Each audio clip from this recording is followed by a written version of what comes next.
What is up? How's it going? Who all we got here?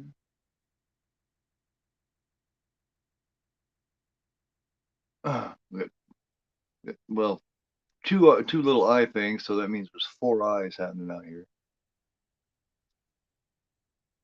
I think I know who two of them are. Who's the other two belong to? I'm messing all this, doing all this stuff. I'm getting ready to watch The Exorcist. Um, like before, I'll wait a minute to see if anybody else comes in and wants to check it out. That way we can all check it out together. Um, what's up, Prism? How you doing? Thank you.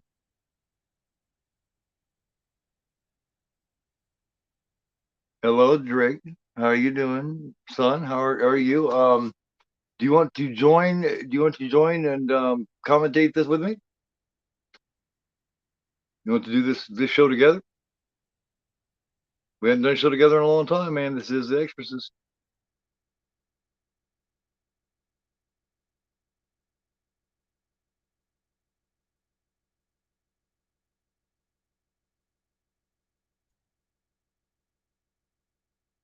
You can do it. You can do it.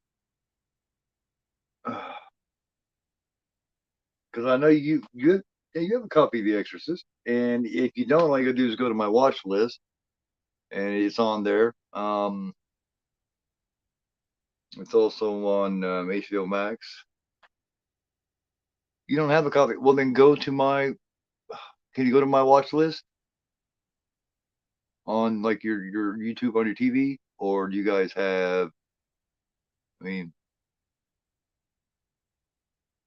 well, no. There's just not on my watch list. That's not on the dead. Do you got HBO Max? You don't have The Exorcist, man?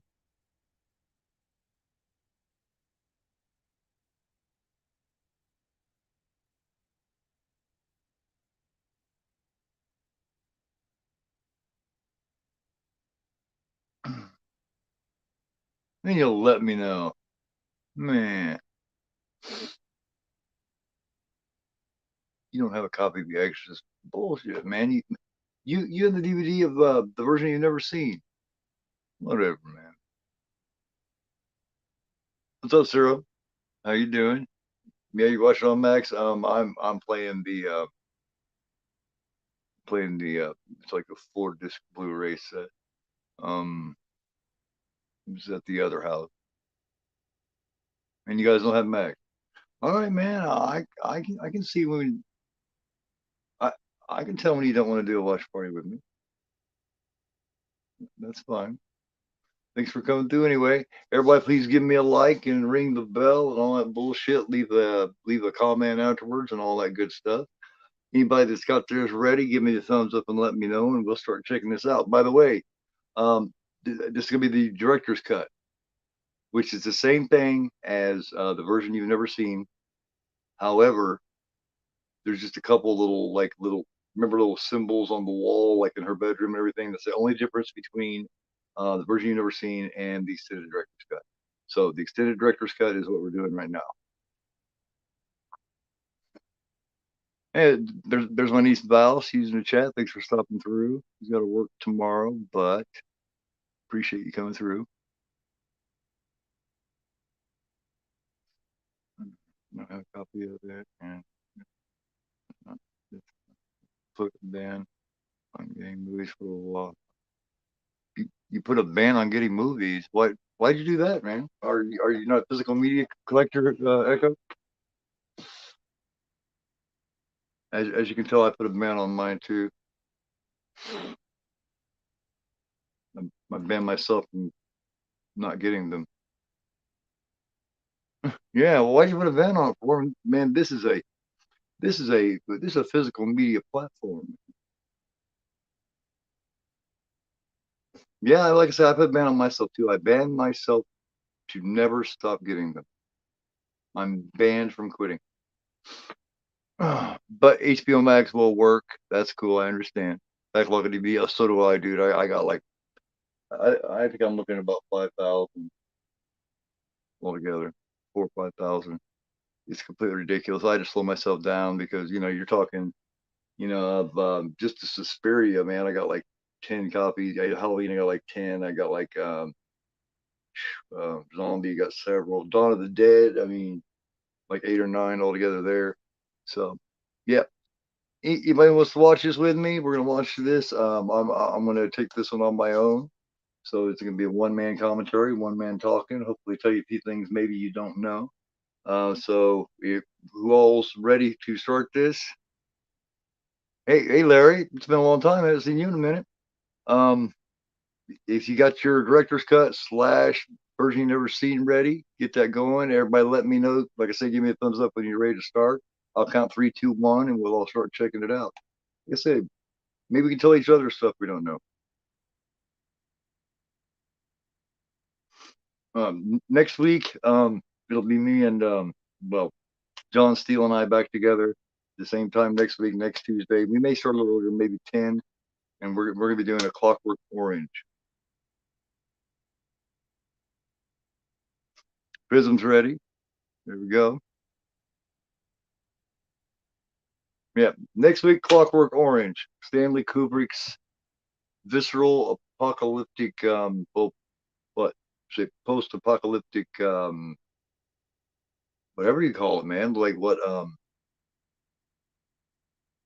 I'm not sure. What the hell do you call Clockwork Orange, man? It's like a little bit of everything in it. All right, is anybody else joining Prism and I? We would say if you don't have the disc, it is on HBO Max, and it is the director's cut, I do believe. Because well, when it came out, what, back around 2000, the version you never seen. Once I went the Spider Walk and all that different kind of stuff there, that became my version. A lot of people talk a lot of shit about it and say this and that. The original is the best, but how could you say that any scene that doesn't have the Spider Walk in it, the better version? How can you look at that Spider Walk scene there and say that that's the shit version? I don't get it. Yes, Jason Miller is great in this movie. I have a little bit of trivia about him too, Prism. I'm not sure if you know. Um, who his son is. We'll talk about that here in just a little bit. Don't want to blow my whole wad yet, you know what I mean? All right. If anybody needs to catch up here in a few minutes, I'll let you know exactly where we are. Counting back we'll do it from 5. Favorite movie of all time? Oh, yeah, it's definitely in my top 3, you know what I mean?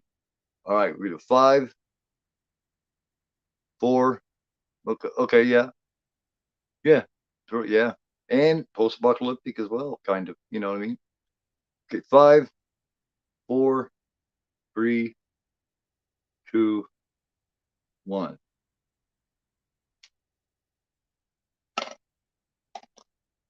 Make sure my volume's down here so they don't get stupid.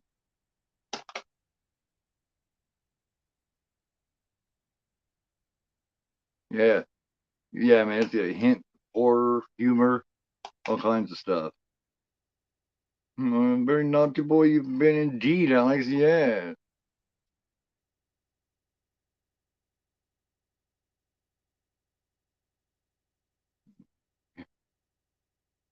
Happy biologies. Big box to you.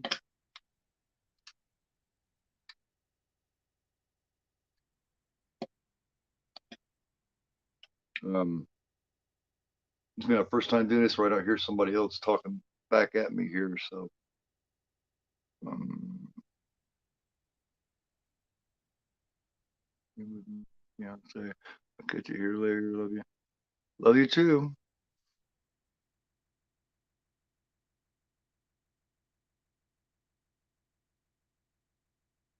The Coca Cola tour there's just what?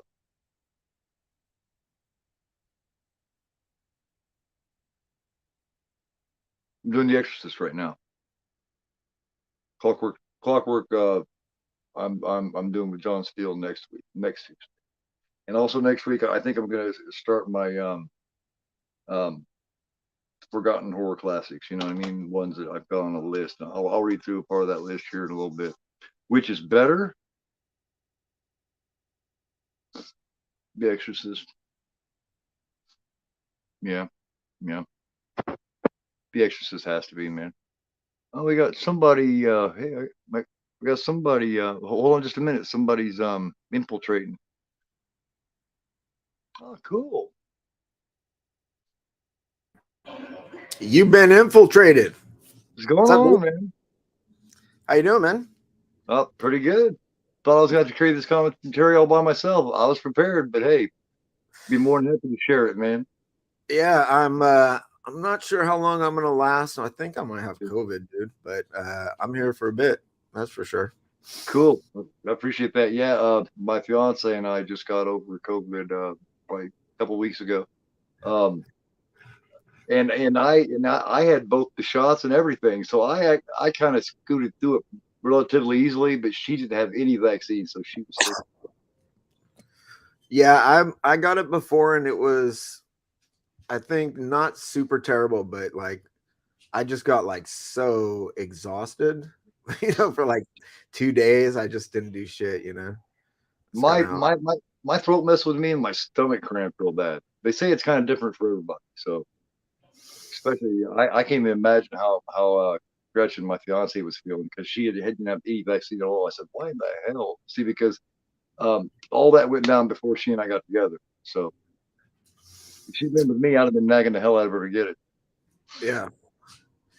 I'm gonna pull up. Here we go. I gotta pull this up so I can see the chat. Dark Prism, Larry D in the house. What's up, Larry? Yeah, we got Larry, we got Prism, Echoes down the way a little bit. Drake was here for a little bit.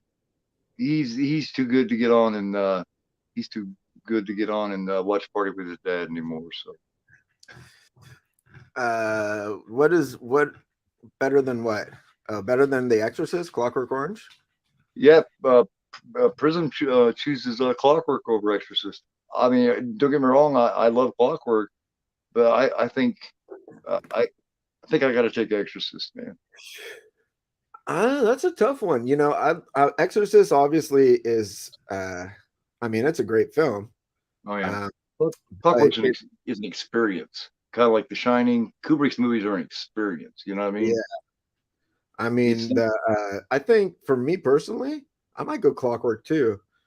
Um, yeah, it's a mood watch though. You know what I mean? You can't just watch Clockwork any time of the day or any day. You know what I mean? You got to really be yeah, ready for that. yeah. It's not like you just catch it like 30 minutes in on like cable or something. You're just like, oh, I'm in all the way. You got to be in Yeah, that mood. for years there wasn't a channel or anything that didn't play it, even when it stopped being banned everywhere. It's not like you could turn on HBO at any time, say 20 years ago, and it'd be on because it just wouldn't. You know, it took a long time. I remember renting it a bunch on VHS. I don't think I ever caught it on like anything else. Yeah, because they didn't put it on, like I say, any kind of premium networks or cable or anything like that until years after they took it off the ban. You picked up that Titans Occult release of it? Uh, no, I well, yes, I've got it. Yes, that's what this is called, right? Yep, this is it, and this is the French import release of.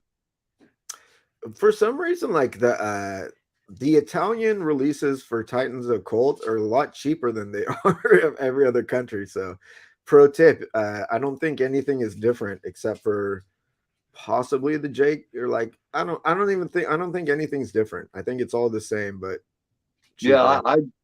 I just like the way that looked on there. I had a choice between where it said Clockwork Orange or it in French, and I just thought that looked cool, so I grabbed it up. I only paid like 35 for that brand new. They got the thing coming out soon. Yes, and it looks badass too. Yeah, Yeah, I'm that's gonna their be. next one. I'm doing the thing here probably next month sometime.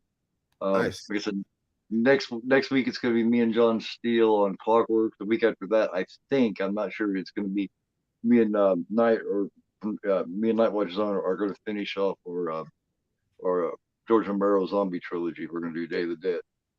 That's my favorite. I've still got. Let me see. I got my list right here. I'll just do it. Then we'll get to. Then we'll get to some shit here that probably everybody already knows anyway.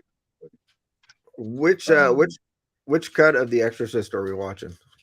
The director's cut, basically the version you never see, minus the symbols on the wall. Basically the same thing.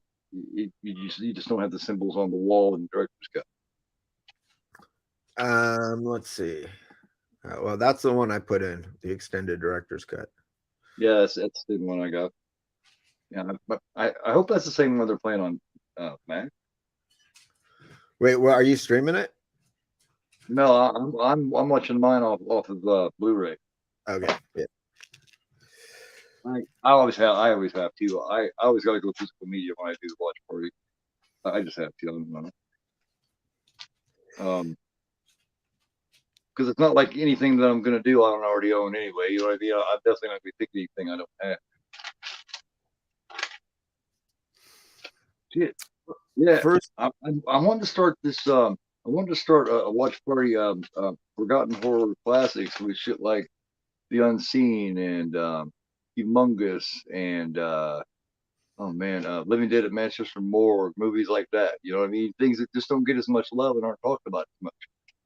yeah, Everybody's so tied up talking about Halloween ends and Scream right now that you know what I mean. I'm gonna stick some other shit in there. there's been a lot of horror movies, dude. And there's a lot that people don't talk about, you know. Oh, there's tons, and a lot of them are really good too. I mean, I got the whole line of them here. Dark Prism's asking first horror movie I remember seeing. First complete horror movie I ever saw was Sleepaway Camp. First partial horror movie I ever saw was Hell Night. And my friend's mom turned it off as soon as the girl gets decapitated. She's like, "What That's the one of the fuck ones I are want you to go. guys watching?" Yeah, I was like, obviously a kid, maybe like third, second. I don't even know how old I was. Right, but I can feel that Prism. Yeah, you got to be a certain move for either one of them. The Exorcist is more of one, definitely more than Clockwork that you can just kind of play in the background while you're doing some other shit. Then Clockwork kind of just takes over the room, you know. Steele says second horror film I remember seeing or saw this in '78 when I was 5. I was 5 in '78 too, man, and it scared the hell out of me. I had nightmares forever. People that are a little younger don't realize what it was like to see this in 1978. Were you sort of raised in a religious household at all? No, no, the opposite, man. We were, we were past the fucking potatoes, people. I wonder, like, I think a lot of people I know who absolutely love The Exorcist, like it resonates a lot more with them if they were raised Catholic or something, you know? I don't know. Yeah. Well, So yeah. What's weird about my family is they're all completely the opposite of religious, and they don't have much faith and belief. But for some reason, I just like everything else, I had to go the odd way. I have a really strong belief in faith, and that's probably why it still freaks me out.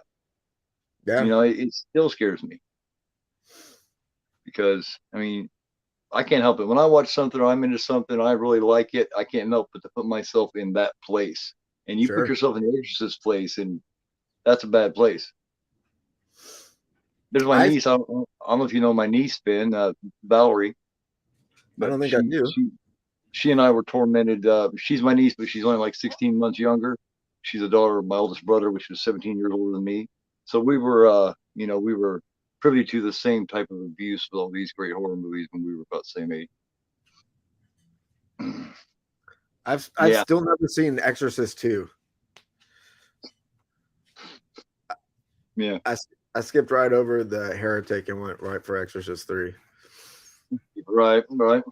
Oh, the Exorcist 3, man, is just so it's just so good, and I love how it doesn't try to be The Exorcist. You know, I mean, except for the ending parts that Morgan Creek insisted, and all them insisted that they have the exorcism.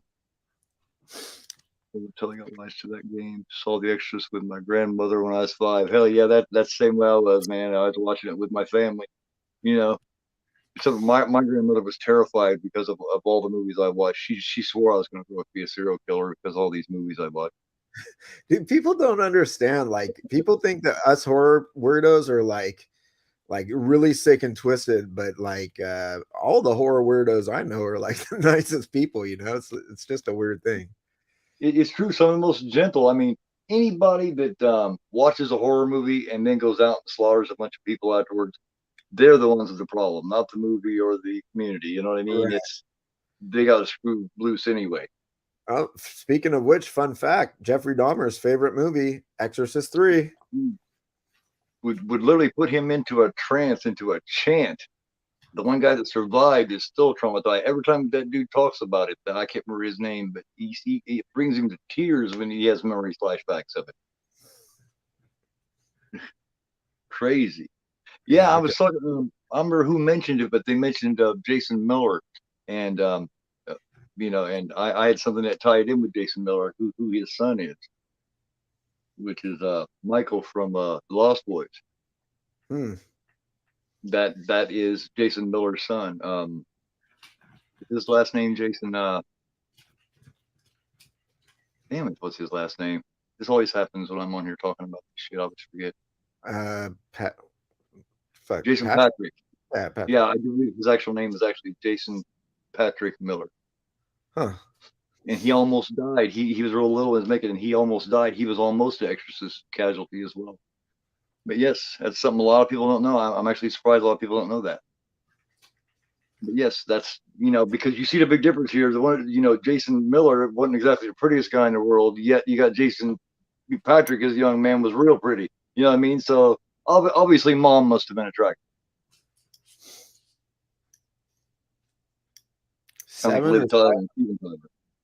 Seven or Silence of the Lambs. Oh hell, that's I not even think fair. it's not really fair. I think Silence of the Lambs is the better film. I think at this, if someone said which would you rather watch right now, I'd say Seven. Seven's got more of a punch. Seven's got just an impact, man. But at the same time, once you've seen Seven is great, but once you've seen the end of it, Yeah, it loses a bit of that pungentness. But the first time you ever see Seven, man, first time I ever seen that, I walked around for days swearing it might be the best thriller I'd ever seen. You know what I mean? Because it's it was just an impact. it's like it has like a grittier feel than Silence of the Lambs. Oh I yeah. I I wager I've seen Silence of the Lambs more times too than Seven. Mm. So I don't know. I've seen Seven countless times, so who knows? Yeah, I was having a discussion. I don't know if you know Werewolf from American Werewolf in Jersey, Yeah, but he actually prefers Red Dragon over Silence of the Lambs. And I was kind of a little blown away by that. And nothing against Red Dragon, but he sure. really likes that Red Dragon character. Well, he also prefers Silver Bullet to the Howling, so Yeah, he's different, man. He's he's got a different way of. He's got a different type of taste. Yeah, yeah. most definitely. It took I me a love minute to I find a love stream Silver for him. Bullet. I'm not saying I don't like Silver Bullet, but he hates the Howling for some reason, and that's my favorite werewolf movie. So Me too. Yeah, I've been arguing with people since a wee young age that The Howling is the better horror movie than American Werewolf in London. yeah, I think they're both sort of there's comedy in both of them. I think American Werewolf in London probably uh, excels more in like the comedy, but Yeah. and It, obviously I like the werewolf transformation looks better in American Werewolf in London, but it's more terrifying in The oh Howling. god, man, that is Yeah, what still to this day is one of the scariest fucking scenes I've ever seen in a horror movie. yeah, Is when he does that fucking when Eddie does that smile while he's transforming. That is just yeah. that's fantastic touch. I love that shit. And to me, the Howling has got more of a rewatchability factor too than Silver Bullet or American Wolf in London, in my opinion. Unless you got D Wallace, man. I mean, you know. She was Um, foxy back then too. oh hell yeah. Um, fucking John Carradine's in there. Even Slim Pickens is in that motherfucker. That was like filmed not too far from me, kind of up north a little bit. But every time I watch it, it sort of feels like home. You know what I mean? Damn, that's what you get to look at on a regular basis. Pretty as fuck, man. I go like riding out there. Yeah. Oh It was yeah. it was up north a little more. Last time I went up there, I was up in like in near uh Mendocino, and it was filmed around there. I wanted to do like a location visit, but didn't get a chance to. Man, I would love to see. I'm right smack dab in the middle of Indiana, so we don't have scenery. It's kind of depressing. I would much Yeah, rather be in a place where I could get some feel like I got clean air and actually see something pretty every day. It's kind of hard to. It makes it a lot easier to stay positive, in my opinion, when you can see something really nice like that. man, I live in Oakland, but my commute used to be to San Francisco, and Hmm. going across the Bay Bridge is fucking beautiful, dude. It's so nice. And now my commute, I go down to the South Bay, Mountain View, and it's a Oh, lot less, not as where good, my but Raiders used to be. Hell yeah. Doesn't Oakland sit right between like down here you got LA and like San Diego and San Bernardino. Doesn't Oakland sit right between them and like San Francisco and the Bay? Or is no, Oakland it is closer to the Bay? Oakland. Oakland is the Bay. Oakland is directly on the other side of the bridge from San Francisco. So that's how Uh, close those two football teams were at one time, just like right across the bridge. yeah, dude. Golden Like Gate Bridge, I right? can literally I live like in Oakland. I can literally get to San Francisco in 10 minutes. Awesome, awesome.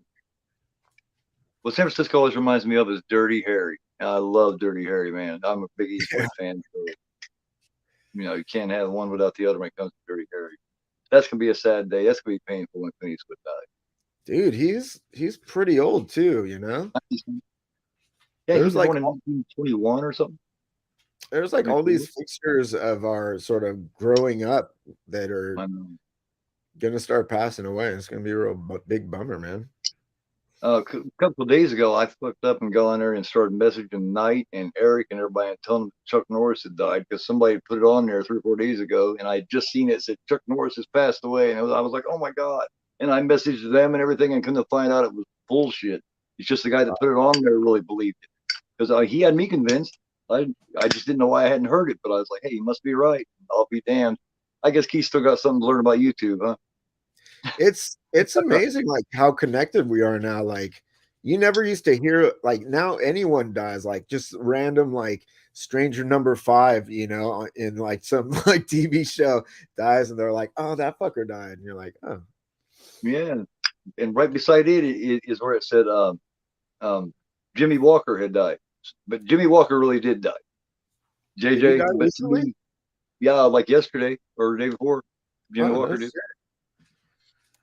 You know that doesn't compete with if Norris would have died, mind you, but still, kid dynamite. It's pretty cool, Yeah, To man. celebrate with a big glass of Kool-Aid. Kareem Abdul-Jabbar is still alive, right? I think so. I was And thinking some bitch things turned like that. 40, 41 back in the late 80s. So, You you always hear know, those big dudes like don't live as long, but that dude's probably like I don't know, in his well, 80s, 90 even. Chamberlain lived a while too, didn't he? I'm not sure. Yeah. Um, yeah. It's just because it's just unnatural, I think, for their skeleton and everything to get that big like that. It's just um, especially when you take a wrestler like a pro wrestler and like with Andre the Giant, you put that kind of size with him, he don't stand a chance in hell of getting past middle age. Yeah. Big Show's different. Big Show's more of a freak. He's more of a freak athlete. I seen that some bitch do a missile drop kick off the top turnbuckle in WCW.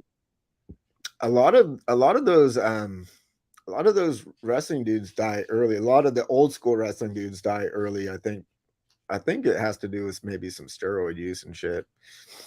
Yeah, that too. But there's also been some others that didn't abuse themselves as bad with either steroids or painkillers or growth enhancements or anything. And a lot of them don't make it to be very old either. You know what I mean? There is one here and there that doesn't do that to themselves. Yeah. And none of them seem to grow very old. It's I just guess so hard, man. it's like hard on you. It's that whole lifestyle too, where you're like traveling around and like, you know. Traveling constantly. And like I said, I don't know if you've ever heard before, but I ran the independents traveled all around the Midwest for 12 years.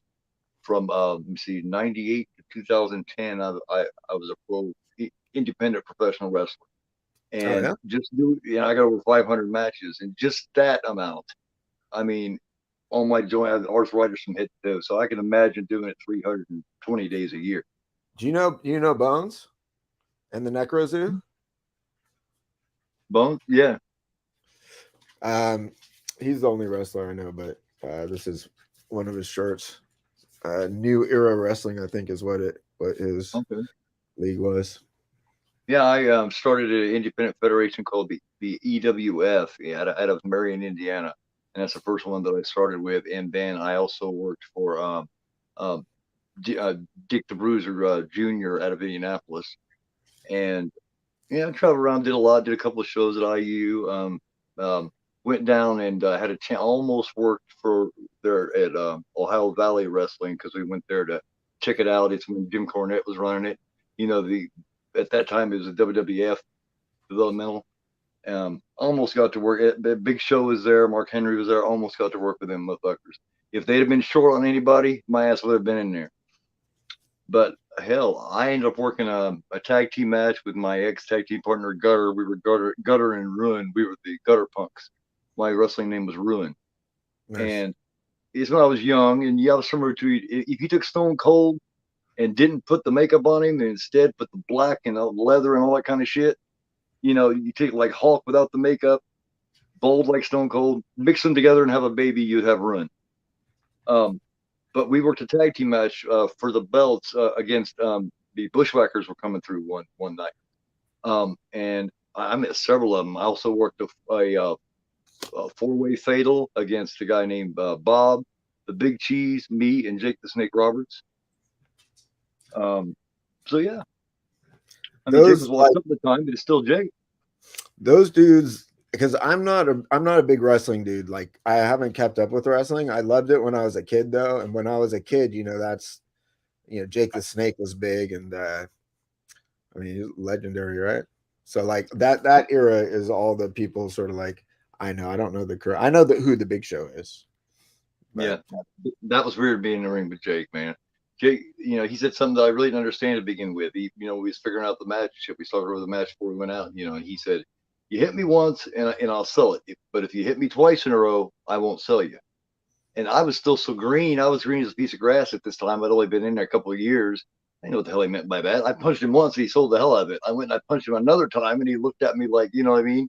Like I yeah. just fucking farted or some shit. You know? Who doesn't like the howling? I don't know. I've argued with Coriander over that many times because she lives and breathes American Wolf in London. Most people I know prefer that movie. I mean, that's the popular one over the Howling. I think we're the weirdos, to be honest with you. I've heard a few people, and not that I think it's overrated because I don't. I just think Howling's underrated. Yeah, Hell, they even threw stop motion animation in there, man. Throwback to Harry House. How can you not love that? yeah. They have like old school, just standard like the wolf fucking scene. It's like just like a cartoon, basically. It's just animation. Yeah, that But scene in the doctor's office when Eddie turns and he kills her friend, and bites her neck out. And then D Wallace comes in. That whole scene, including even when the dude comes in and he's a smart ass and he's like, "Come on, shoot me right here. You don't know anything, bright boy." That whole scene, it is just so dark and so creepy, man. I just think they nailed it. A lot of people say, "Oh, that sucks. The makeup's not good." It's like, dude, that's Rob Bottin. What do you mean it sucked? Two yeah, years later, he was making the best physical makeup of all time, in my opinion. I mean, like I said, the American Werewolf in London is probably the technically better looking transformation, but the tone is so different. Like the tone, it's just fucking. He's so fucking sinister in the Howling. You know what I mean? Like, Yeah, uh, he had to go more that way because he didn't know as much as Rick Baker yet. You know what I mean? Baker was much more experienced. That's why he moved on to that. He got paid better, and he knew it was going to be a higher. You know what I mean. He was going to get more distribution, so he moved to there. Bottin was still new. He was 18 when he did the Fog and the Howling. He was a kid, so what he didn't know, he just made dark, which ended up definitely working in his favor because it gave it the vibe. See, like some of the shit, the bubbling and shit. Some of those parts you can tell it's not as good as Rick Baker's stuff, but Sure. making it dark really gave it a good horror feel. Because to me, But American Werewolf doesn't feel like a horror movie. sometimes stuff that doesn't look great but just feels unnatural is Mm. still like unnerving, like that, for instance, like that smile, like you said, and Oh my god. like Nightmare on Elm Street when Freddy stretches his arms out, it doesn't look like great, but it's fucking terrified me, dude, as a kid. Just like it's Yeah. unnatural and weird. Yes, that is the one scene that just it stood out more than him stepping from behind the tree, chopping his own fingers off and everything. When he Yeah, stretches his arms across there, and you can see where they've got them all lifted up and shit. You know what I sure. mean? Especially once you get older and you know. But it made it even more spooky that they were kind of bent and all fucked up looking. Yeah. You're right. Yeah, I love the way you look at this shit, man. Night in the house. What's up, Night? Oh, hey, what's going on, man? We're just discussing Coriander's undying love for American Werewolf in London and how we still believe that The Howling is the better, scarier werewolf.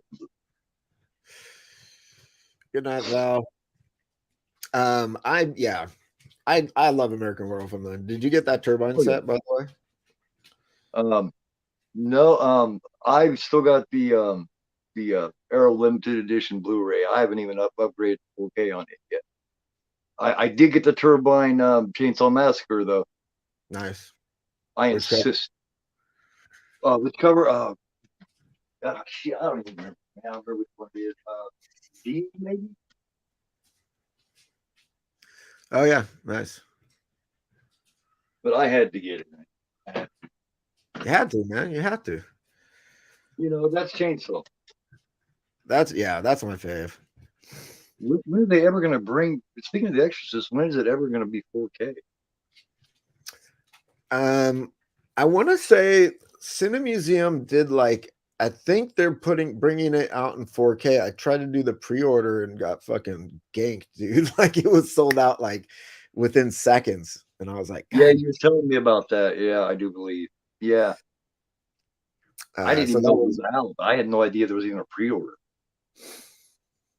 they had the Lost Boys pre-order, and I didn't find out about it on the day, but there was still like I got a set. I didn't get the one click, but I got a set. Um, yeah, so they are going 4K with it. Okay, I think they are.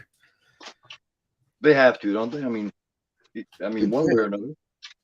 I mean, it seems like it. I'm I still mean, trying to find this damn list because I I would wanted say to talk to you about. probably like The Exorcist of all the horror movies that have sort of crossed over into pop culture as being sort of like recognized as like an important film. Like Yeah. you would think it would get like a super nice restoration, like 4K release, right? You know what's funny about it is all the old classics that have been so respected and so endeared and loved all these years. I'm getting this vibe here the last few years that it's like one of the least respected. There's a lot of the young people really dogging on The Exorcist. They're saying they're laughing at it, saying it's not funny, and it just that irks me. Well, I know for a fact, Joe, the horror man in the house, I know for a fact that and I actually feel this way too. Like, I feel there's some pacing issues with the movie, especially the extended director's cut. And I know he feels the same way on it. Um, I once I seen the extended director's cut, and AKA the version you've never seen, I never went back because that was when they was able to get rid of the wires and shit for when she's coming down backwards. I can't ever imagine a version of it without that scene. You know what I mean? I just think it's just badass. I think it's based great. I mean, either way. I was watching, I can't remember whose review it was, but he was digging deep into it and into the theories and diving into it. And a couple of things I didn't notice about it. Like, for instance, right before all hell breaks loose, when Kinderman comes and questions her when he's suspecting someone in the house had killed Dennings and threw him out the window, you know, when she questions Carl about the cross, she takes the cross and sits it on that end table right there by the stairs. When Kinderman comes in and they talk and have coffee and shit, she comes back through and it's gone. The next scene is when she's using that cross. Did she Hmm. come down and get it? She had to, right? I don't know. I don't know, man. Sneaky. Because Fuck. all these years I never noticed that shit. That's where she had set that. I don't know how I missed that. I never noticed that either. So I'm gonna check it out here. This guy that was on, I don't remember who was talking about it, but he was talking about different little shit like that. I always think of myself as an authority checking these films out, and I know more than most people. And then every time I think that, I get put right back in my place and realize, damn, I missed half the damn movie, and I've seen it 900 times. You know what I mean? Yeah. I ain't shit. I ain't no authority. I'm just a fan.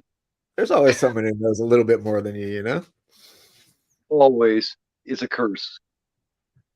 Love the movie, but it does have space. I don't think it does. I mean, I completely disagree. Um, the Exorcist 3, yeah, I really can't compare the two because they're two completely different animals. I love both of them. I loved Exorcist 3 when it came out in 1990. Me and a friend of mine went to the theater and seen it, and we were the only two people in the theater. And it got shit for what 20 some years or whatever. Well, it sucks. It's another shitty Exorcist sequel, and I've been praising it all this time. It's nice to see finally about the last 5, 10 years people have been you recognizing it for a good film.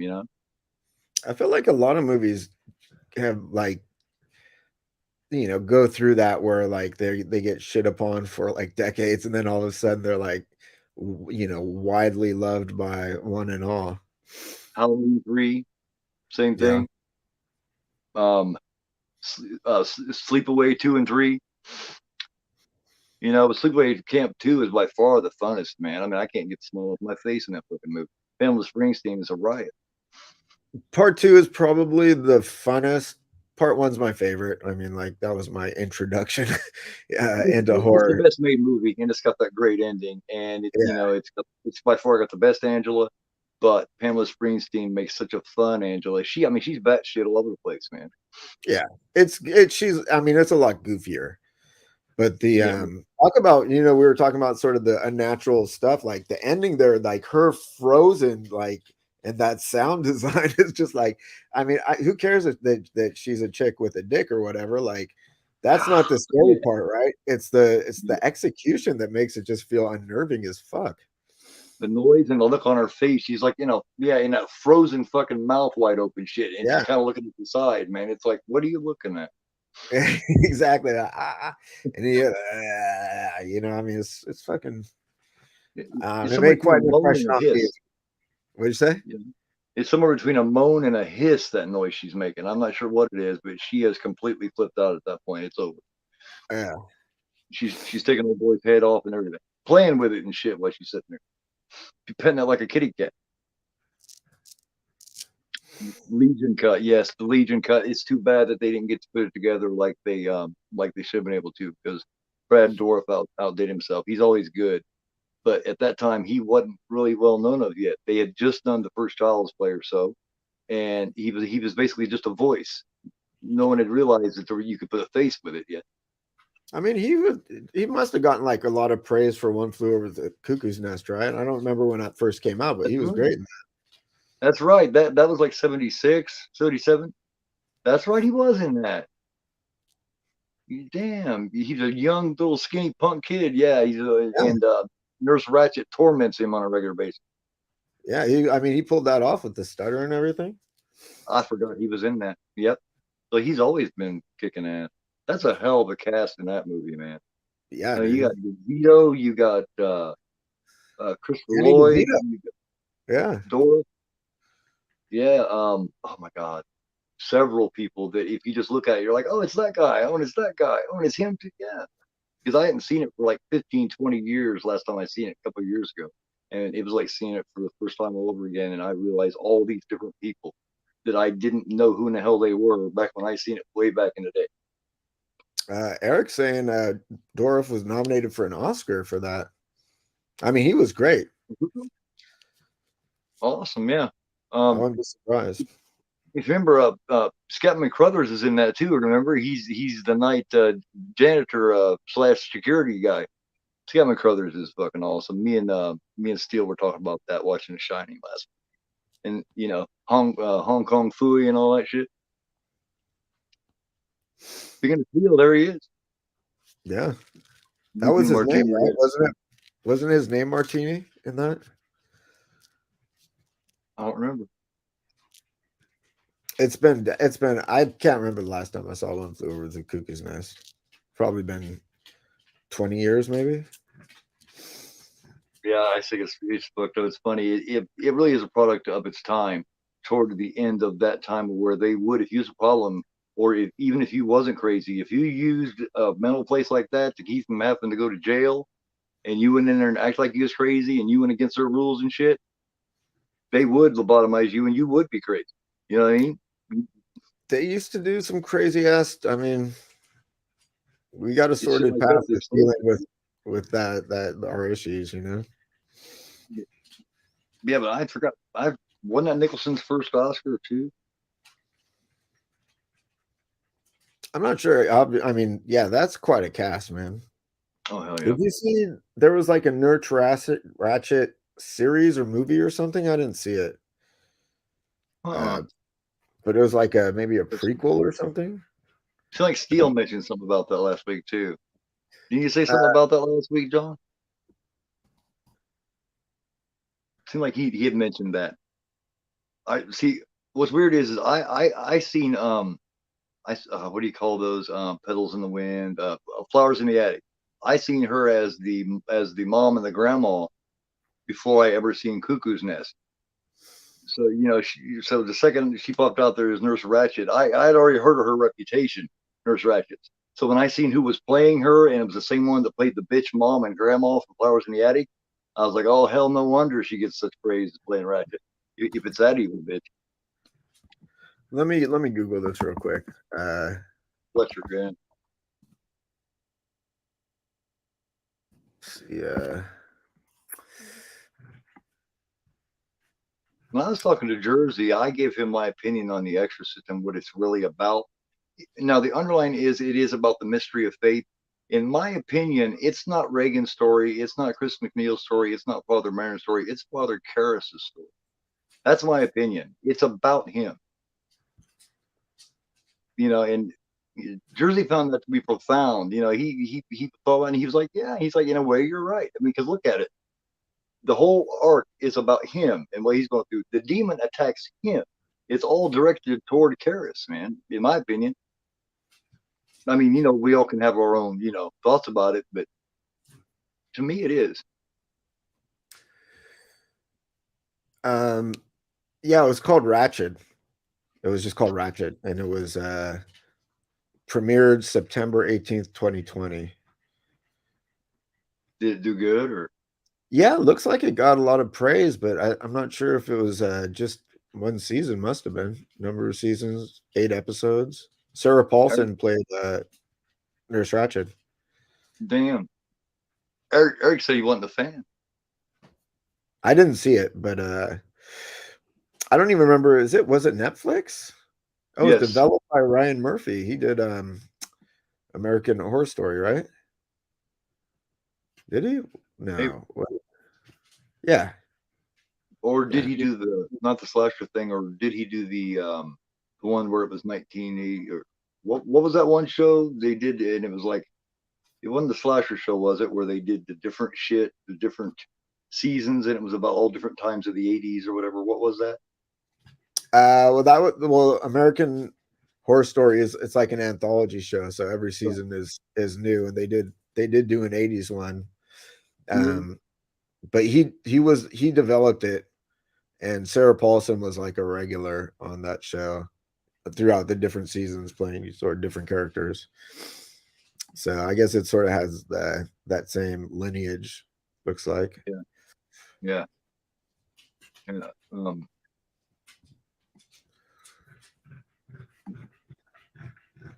Yeah, me and Steele have decided to tackle the Kubricks, some of the Kubricks anyway.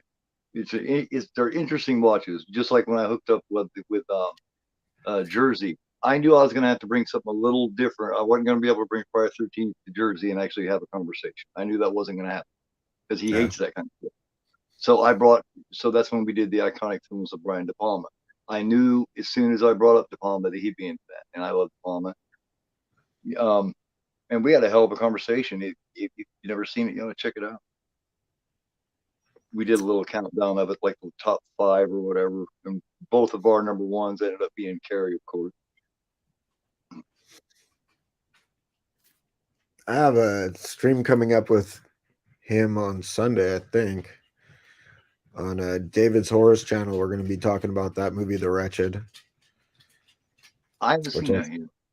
I saw it when it came out. I rented it, but I have not seen it since. So I got to give it a rewatch. I thought it was, perfectly pretty decent. Sort of like spooky neighbor, supernatural type story. I thought the execution was pretty good. We've been planning to me and Jersey have been planning to do a show on sacred deer, killing of a sacred deer, because I think it's awesome. I love that. sacred deer. That's a divisive movie. A lot of people hate that movie. Really? Yeah, a lot of horror people were like, "What the fuck is this garbage?" Like, it divided a lot of people, I think. Great performances, great story. If you really sit down and you really watch, you realize these people don't even, that particular family doesn't live in the world everybody else does. They have a language all their own. My favorite part in that movie is when she says, "Tomorrow I'm going to fix you a cake and it's going to be all yours, and you're not going to you're not going to share it with anybody. Not even the kids, not even the kids. Poor kids." I fucking love that shit. I mean Lamb. I like act, Lamb too. Lamb, I was a little disappointed with. It was pretty good, but I guess maybe I went in with higher expectations than I should have. I liked it. Okay. I think it's definitely more than a one-time watch. I think it's one, you know what I mean? It pissed me off. I hated that fucking brother about 2 minutes into knowing him. But the second he came in there, he was trying to fuck his brother's wife. I mean, right the fuck away, this guy. Like, his ass would have been whooped and he'd have been on the outside of the house, not the inside trying to fuck my wife. I mean, come on, man. Did you see Men? Not yet, no. Okay. I'll be curious to hear your thoughts on that one. Because a lot of people didn't like that movie either. Really? I typically like all the A24 movies I've seen. I can't think of one that I disliked. Let me see. Saint Maud. I love Saint Maud. I did too. Saint Maud, that was a movie that, like, COVID struck and it got delayed for super long time. And I think it built up a lot of like anticipation for it. So I think when a lot of people, when they saw it, like they were like disappointed because in their mind it was like this epic thing that was just like, oh, it's fucking finally here. And then and so I saw it after I heard a lot of people giving it mixed reviews. So I went in with lowered expectations. I was like, that was fucking great, dude. That ending, just like, it's amazing what like probably less than 1 second can do for like, an entire movie. It's fucking intense. And she was brilliant, man. I love her. She plays Gadriel on the Rings of Power show. Did you notice that that's who's playing her? Is the chick who plays Saint Maud?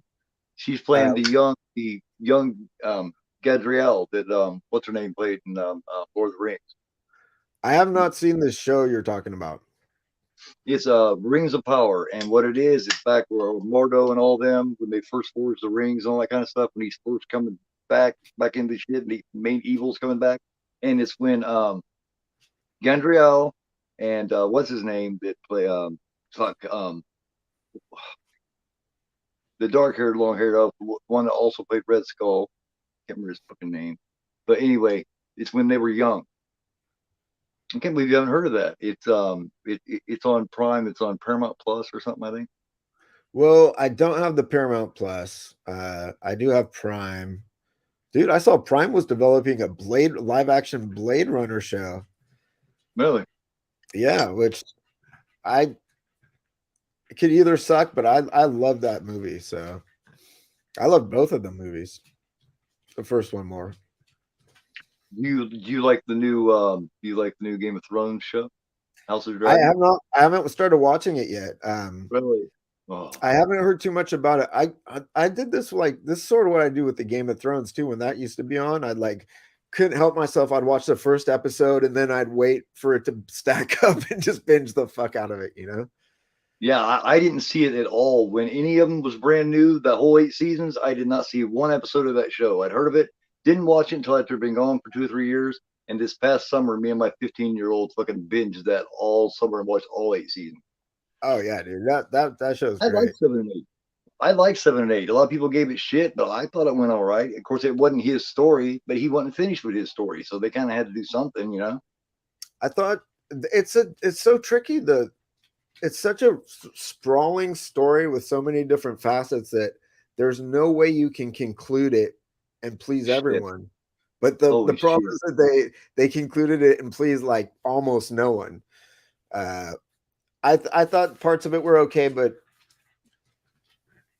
I feel like they could have handled it a lot better. And all of a sudden they're like, "Oh, Brand," you know, and I like I felt like she went batshit and she went Mad Queen a little too quickly. It went wait, too quickly it from was here to here.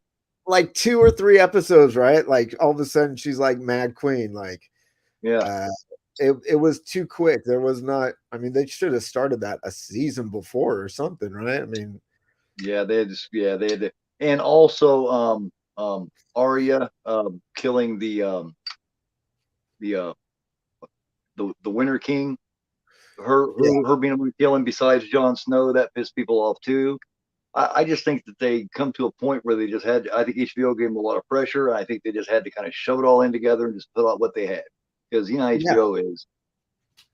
I mean, they were like since the first season they had the White Walker arc going, right? And like so that, I mean, the final one, that's like the big clash, and like I don't know. It was a little disappointing, but it was also an impossible task. So Yeah, well, those two last seasons that weren't as good as the first 5 or 6, maybe, was still better than most shows on. You know what I mean? Even under par with the way it began. yeah, And I thought what's her name that played Cersei was one of the best evil bitches I've ever seen. She would have been perfect in a soap opera. You know what I mean? As the evil head bitch of a soap opera, they took her yeah, character right out of a soap opera and stuck it in fantasy. Man, yeah. they did. Yeah, she and then like Jamie Lannister though, like she never had any redemption story, but Jamie Lannister had like a little Really, redemptive arc, and like, you know, it was like, you know, what would you do? This guy was a fucking maniac. Of course I killed the Mad King, and like, you know, he had that he sort of like had a like he shoved respect. the kid out the window, and you fucking feel for this guy when he gets his hand chopped off. You fucking Yeah, like this guy by the time he gets his hand chopped off. You know what I right, mean? And exactly. before he Yeah. was like the most despicable motherfucker around. Before he's shoving kids out windows and trying to kill them and everything. He was the fucking male Cersei, dude. That's Right. that's good story writing. If you can do that with a character arc, you're doing it right. You know what though? They did that every season with 24. Did you watch 24? Mm-mm. They every season they would have like the most vile arch villain have a moment of redemption, and it was, but it was like such a quick little thing, you know, that you're like, I don't know, dude, I don't exactly buy that, but Right, uh right. I love that because it goes to show that you cannot have a good character and have them be one-dimensionally evil or one-dimensionally good. It's just yeah, not realistic. It's just not the way shit goes. No one is all good. No one is all bad. Some are much more bad than they are good. But even in Last House on the Left, a lot of people don't like it. But that one moment after they assault her and right before he shoots her, when they all look at each other and they all feel dirty. Remember, right after he assaults her and she leans up and starts puking, and he looks at her like, "Why are you throwing up?" And then they look at Krug and like, "Why is she throwing up?" And he's like, "Oh." And then they kind of look at each other and realize, "Damn, we're scum of the earth, aren't we?" And you can yeah, see it on their face. That's great character. Because you felt it for a minute, you felt sorry for them. And then they go to the house and they are so common that this doctor and his wife, they got 3 or 4 different forks for salads and all this, and they don't even know what to do with one of the fucking forks. You know what I mean? Because they're just, they're such white trash that, you know what I mean? You know, that's one thing Last House, in my opinion, doesn't get credit for. That's good script writing. But, to make those three come off sympathetic, even for a minute, well, I know that you're a huge Last House on the Left fan, and I am a moderate to low Last House on the Left fan. for So its importance. You know what I mean? For its importance. You know what I mean? I think it's a very important film. You know what I mean? I don't think Wes Craven would have been the director and the editor and the creator that he was without it. You know what I Yeah, mean? I agree with that. But I mean, You I know, think it was an important stepping stone for him to go on and do great things, right? mhm. Oh hell yeah! I think David Hess is what puts over Wes. Without David Hess, you'd have I Spit, which a lot of people like I Spit more. They think it's better. I don't. I think it's much lower quality of filmmaking. I think the rape scene goes on for a half hour, way too long. They make a spectacle out of raping this girl and everything else. You know what I mean? That was too much. At least Last House did it with a little bit of tact. I like the remake for "I Spit on Your Grave" more than the Oh original, yeah, yes, absolutely. and the Um, sequel too. I never saw Deja Vu or whatever. I saw like the first three, and then they did like the direct sequel to the first one or whatever. yeah, But all three of those are good, man. all three of those are good. Yeah, All three of the because they did the remake and then they decided to do a sequel to it and then they decided to make a part three also. You know, and that chick is in that third one too, and she does a damn good job, man. Um, I spit. I think with the thing that I find wrong with I spit is I think they tried so hard to make their villains. They tried too hard to make them despicable. Krug is David Hess just is despicable. You know yeah. what I mean? His face looks like that of a lousy, scummy motherfucker that you would see doing all that shit. I mean, he looks like a fucking pedophilic, rapist, fucking piece of crap. You know, he just looks like it. Yet he's a brilliant musician and a fucking he was and was a smart motherfucker and a good guy. Yet he looked like somebody that would fucking attack and kill and rape your family. Can't judge a book by its cover. You know, he, I knew some dudes that looked kind of like him growing up. You know what I mean? And didn't know them real well. Just came across them. You know what I mean? So it's like that. I found that to be. You know, I don't know. I don't love Last Out. I have a lot of respect for it, and it's one that you know what I mean. It came to me at a very weird part of my life. It was my introduction into that gut punch kind of horror movie. So it Yeah. really left a heavy imprint on me. I hadn't seen any of that kind of shit before. It was my introduction. I'm not a super fan, but I do own it like 4 times. So like, what can I say? You know. Yeah, yeah, yeah. Um, yeah, the Arrow limited edition I think is like the ultimate of it. But there's another one I've seen. I don't remember exactly where it's from, but it's foreign. I think it's from UK and it's really nice. I got the hold on. Let's see this one right here. I hope you don't see that I'm not wearing pants. No, that's Hey man, I ain't looking angry. here we go. This is the Midnight Classics release for it. Cool. It's Yeah, the yeah. I like those man. Those Midnight Classics. yeah, I've got the Dawn of the Dead Midnight Classic. yeah, I got that one. This whole like What the hell are we? I don't know if you'll be able to see, but this whole that's all Midnight Classics. Oh yeah. You are the Midnight Classics media book having motherfucker, man. Every time I I see you like put I like another one them. on there, it pisses me off because I'm poor. You know what I mean? I like the media books, man. What can I say? Oh well, you know how much I like them. You know, I was doing shows on them a couple of years ago, and I kind of ran out of them because I'm a poor guy. Uh, You they're know? they're um they're not too bad. I mean, if you try to like if you're shopping on like eBay or some shit, but if you get them when they come out new, there you can get them for not too much, you know, depending. Yeah.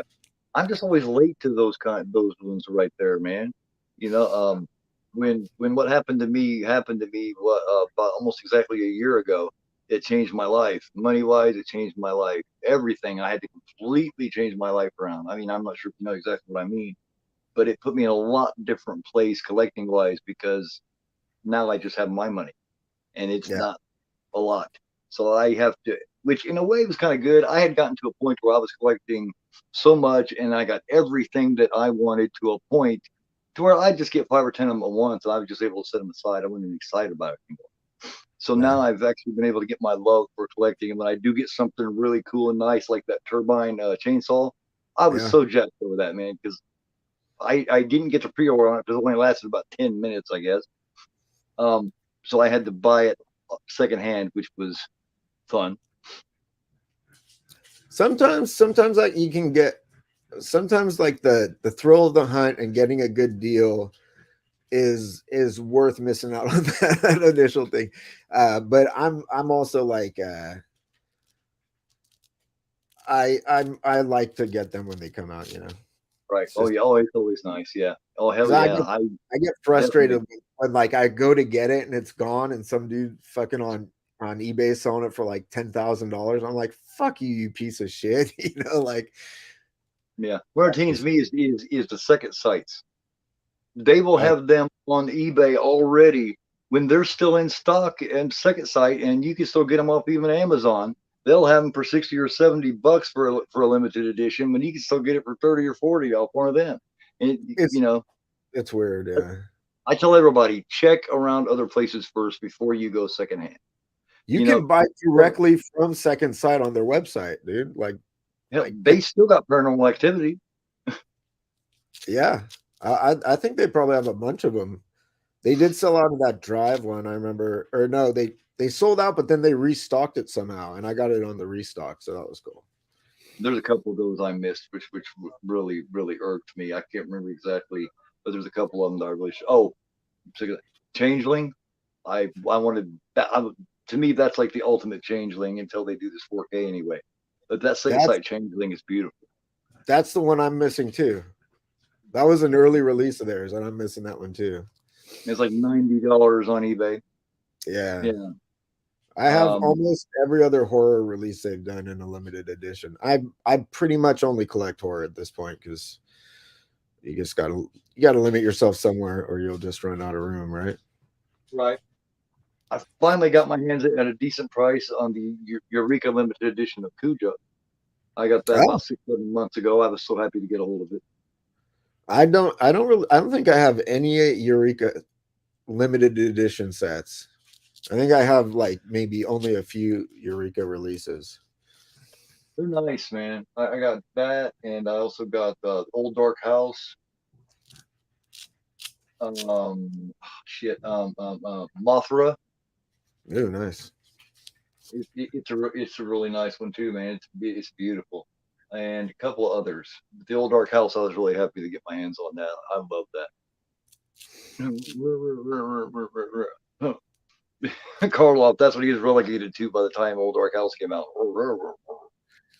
The that Mothra dude, Mill Creek came out with like a steel book of that I thought was really sweet and it was cheap as fuck. It was like I don't know, like 10 $5 10 or some shit. I was like, Jesus. But it was a Here, nice one. here, I don't know if you've seen it before, but Oh, right. I've seen it. I've seen it before. I don't own it though. But got I'm a familiar. really good price, man. Really nice price. There's the back of it. Mothra is just cool, man. I mean, sometimes I see stuff like that and I'm like, fuck, I kind of want it, but like I just sort of choose my battles sometimes. Yeah. Like the amount of like Godzilla shit I have is ridiculous. And so I can't do I just can't do every fucking kaiju, man. Like Yeah. uh but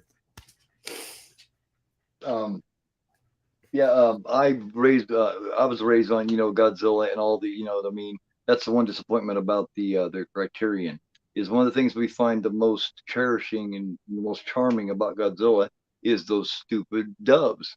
dude, I Without love those, the they dub. just don't have it, you know? I will I yeah, I like watch I always watch with the dubs and the subs. That tickles me to see the differences.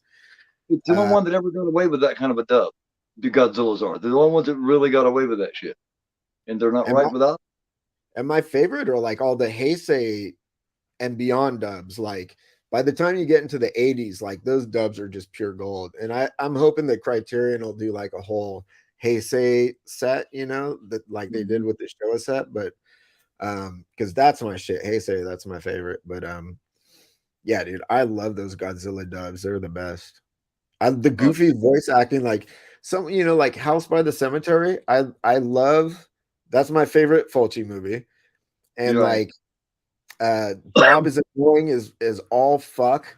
But I still, and people say, oh, watch the Italian version. I'm like, I like the goofy fucking dub, man. Yeah. Like I'm sure it's a Everybody, lot. yeah. Everybody says the same thing about poor Bob. Bob, they talked to the guy. He's of course growing up and all that shit now, and he Yeah. just said he still gets shit for that for being like the most annoying character in there. And he's like, hey, give me Yeah, a break, man. I'm just a kid. That way, my fucking voice. It was, you know what I mean? I know. But I think the Babadook kid might have dethroned him for a lot of people, but That poor kid, man. He's damn he good at did it. he did a great job, dude, in the Babadook. But his job was to be an annoying piece of shit. So it's a Right. double But edged sword, I guess. that's another one of those films, man. The Babadook is. It is so misunderstood. I like the Babadook. It's nothing I can visit very often, mind you, but I Yeah. do like it. Poor kid's problem is he lost his dad and his mom went ape shit nuts, and so the only way that he can stand out, the only way he can get any kind of attention is to be, possessed. Is to be completely nuts. And um, it was advertised as a horror movie, and it's not. You know what I mean? It's more of a psychological something or other. It's not a horror film. They give you the idea in the previews, and you know what I mean, the trailers that the Babadook was going to be some kind of a boogeyman, and the Babadook was going to be this like paranormal thing, and they just completely dropped the ball. The Babadook came out before I really had many horror friends, and I was like, I've always been a horror dude, but I didn't like have horror friends until like I joined like the YouTube community and shit. And Right? Yeah. it came out before I knew anyone, and like I just randomly saw it and was like, oh, I'll watch this. I had no, so I heard nothing about it. I think a lot of people saw it and had expectations or something. But I was tickled when I saw it. I was like, damn, that was so much better than I thought it was going to be It's based on unique. just the poster art. Yeah. Yeah. I was pleasantly surprised that it wasn't some supernatural Babadook boogeyman. I was pleasantly surprised by that. One Um, of my favorite things in my collection is that pop-up book. oh, the Screen Factory. No, it's just the full pop-up Oh, the book because book. that was a crowdfunded movie, and one of the prizes I didn't chip in, but I bought this after the fact. One of the prizes for if you made a pledge was to get like an actual pop-up book, and it's Cool. it's so cool, man. Oh yeah.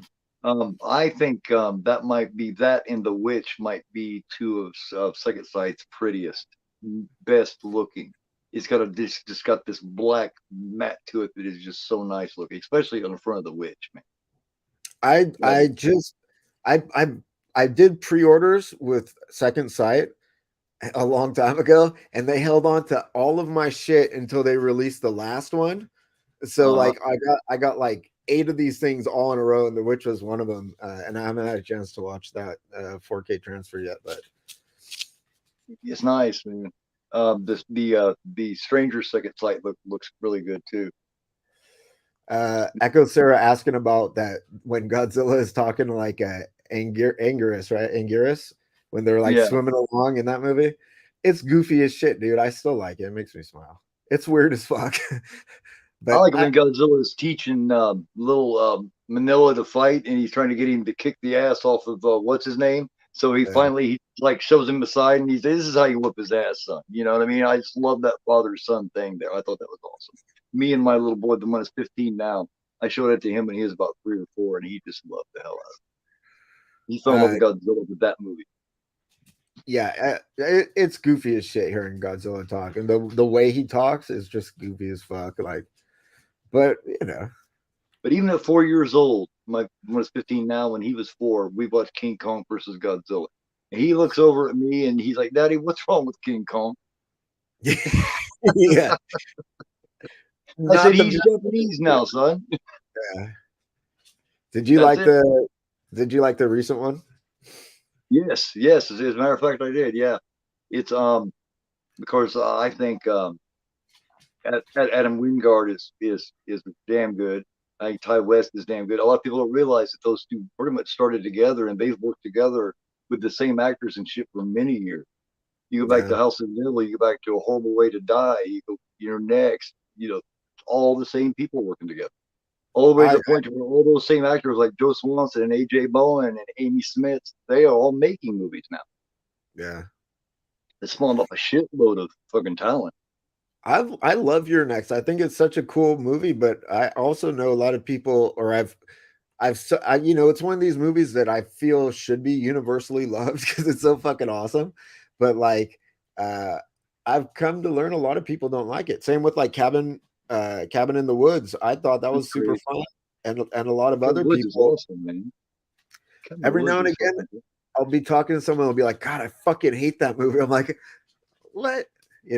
It's weird. Yeah, there's a lot of them like that that I'll hear people be flipping through, they'll be doing a review on it or whatever, and I'll hear them just dog the shit out of some shit that everybody I know thinks is great. And I'll listen to it and I'll hear it through just because I want to hear why they think that. And it's never justified usually. Keith from Euphoria Pictures. You know him. We were talking. We were streaming on Saturday, and he was not. He didn't like The Witch at all. I would say, almost hated it. And I was like, that for me, if a horror movie nails atmosphere, Oh yeah, anything else about it can suck. If you're watching it and you're drawn into the atmosphere, that's a successful movie for me. yeah. And The Witch has great atmosphere. Like same with The Fog. I think The Fog Oh is yeah, has great atmosphere. The story is not the strongest part about it. You know what I mean? Like, yeah. um, But the atmosphere, the cast, and the score is enough to yeah. make that motherfucker fucking nostalgic and iconic to me. Oh yeah. Those three things are top notch in that movie. Plus, again, I'm up here in Northern California. That lighthouse is just a half hour over there. Hell So it yeah. always felt like home to me too. So you're still not this Antonio Bay, but basically you can go to Antonio Bay and see it whenever you want. You just hop on one of your bikes and take off, man. And it's one of my So, favorite rides too. Riding up, one usually. I take one. mhm, It's beautiful out there, man. And like that lighthouse, those mhm. steps are no fucking joke, dude. Like last time I went Yeah, there, I had like my motorcycle gear, backpack, and I put my helmet on. I made a video, and I have like a chin mounted GoPro, and I was wearing my helmet all the way down the fucking stairs.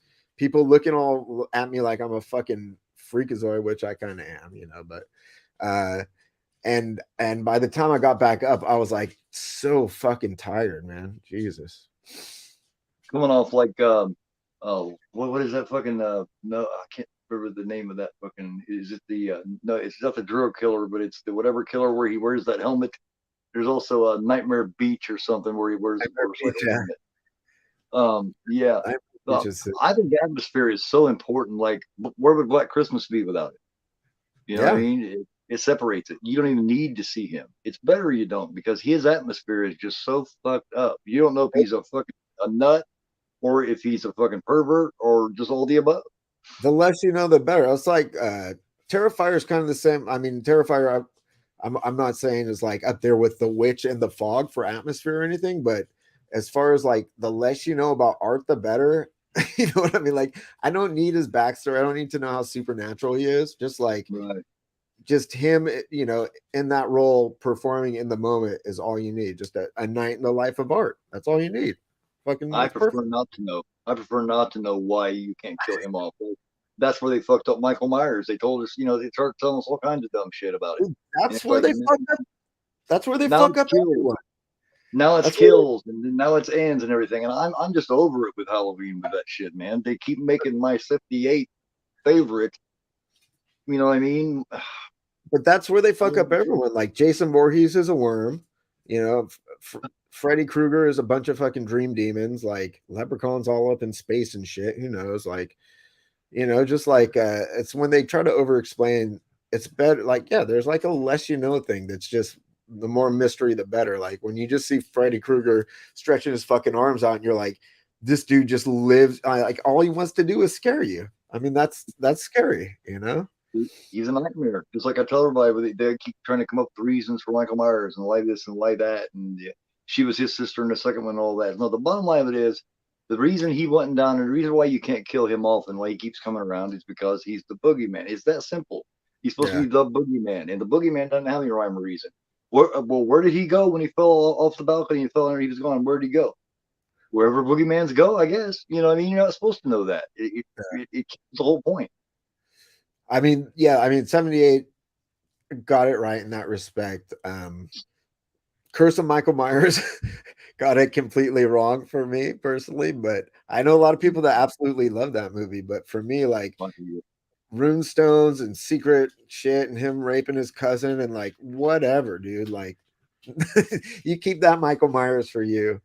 I I'll go with knew in part 5 when that shit happened and that guy come in and shot up the police station and Michael Myers was just sitting there and he shot it up. I was like, oh, I can tell dude, I'm done now. dude, I suspected I was done anyway, but I knew I was done then.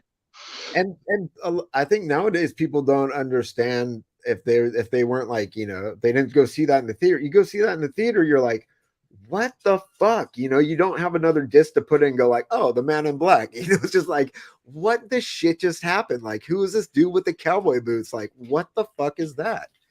And then they Uh, make him a niche fucker, and now he's fucking and getting his niche pregnant. Michael Myers don't have sex, man. He doesn't give a shit about that kind of shit. And I do like, and he definitely wouldn't be kissing their ass to be a part of this cult either. He'd rather wipe them out than even hear that stupid shit.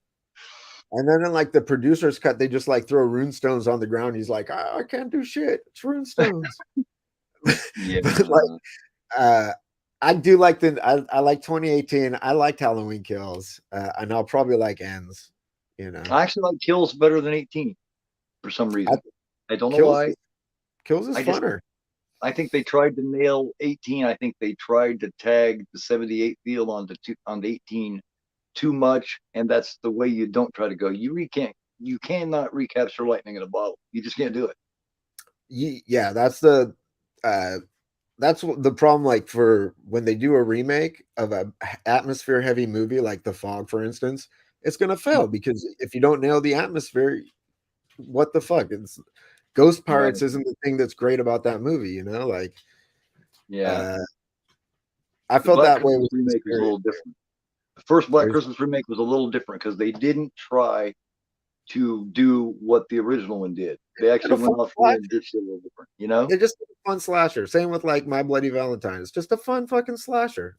They Kudos didn't to try them. to make magic out of it. Yeah, they just tried to make something fun and bloody and gory, and that's where it worked. It took a few years for people to realize it does work in certain ways, but it does. I still haven't seen that newest one where it's some kind of I haven't either. people. I'm done. I will never see that. I probably won't. Like it's streaming on HBO. I could see it at any time, but like, dude, there's so many things to watch. Like, I just don't get to watch even as much as I want to watch. Like, let alone watch a piece of shit that I know I'm gonna hate. Like, Yeah, I mean, well, like you said, we've entered the A24 era now, and they're telling different kind of shit. You know what I mean? Shit that's I'm finding interesting for a change, at least. I mean, I you got love it. it comes at night. I love it comes at night. I You did know, too. um, Uh, I I don't think it now follows as an A24, but I liked it too.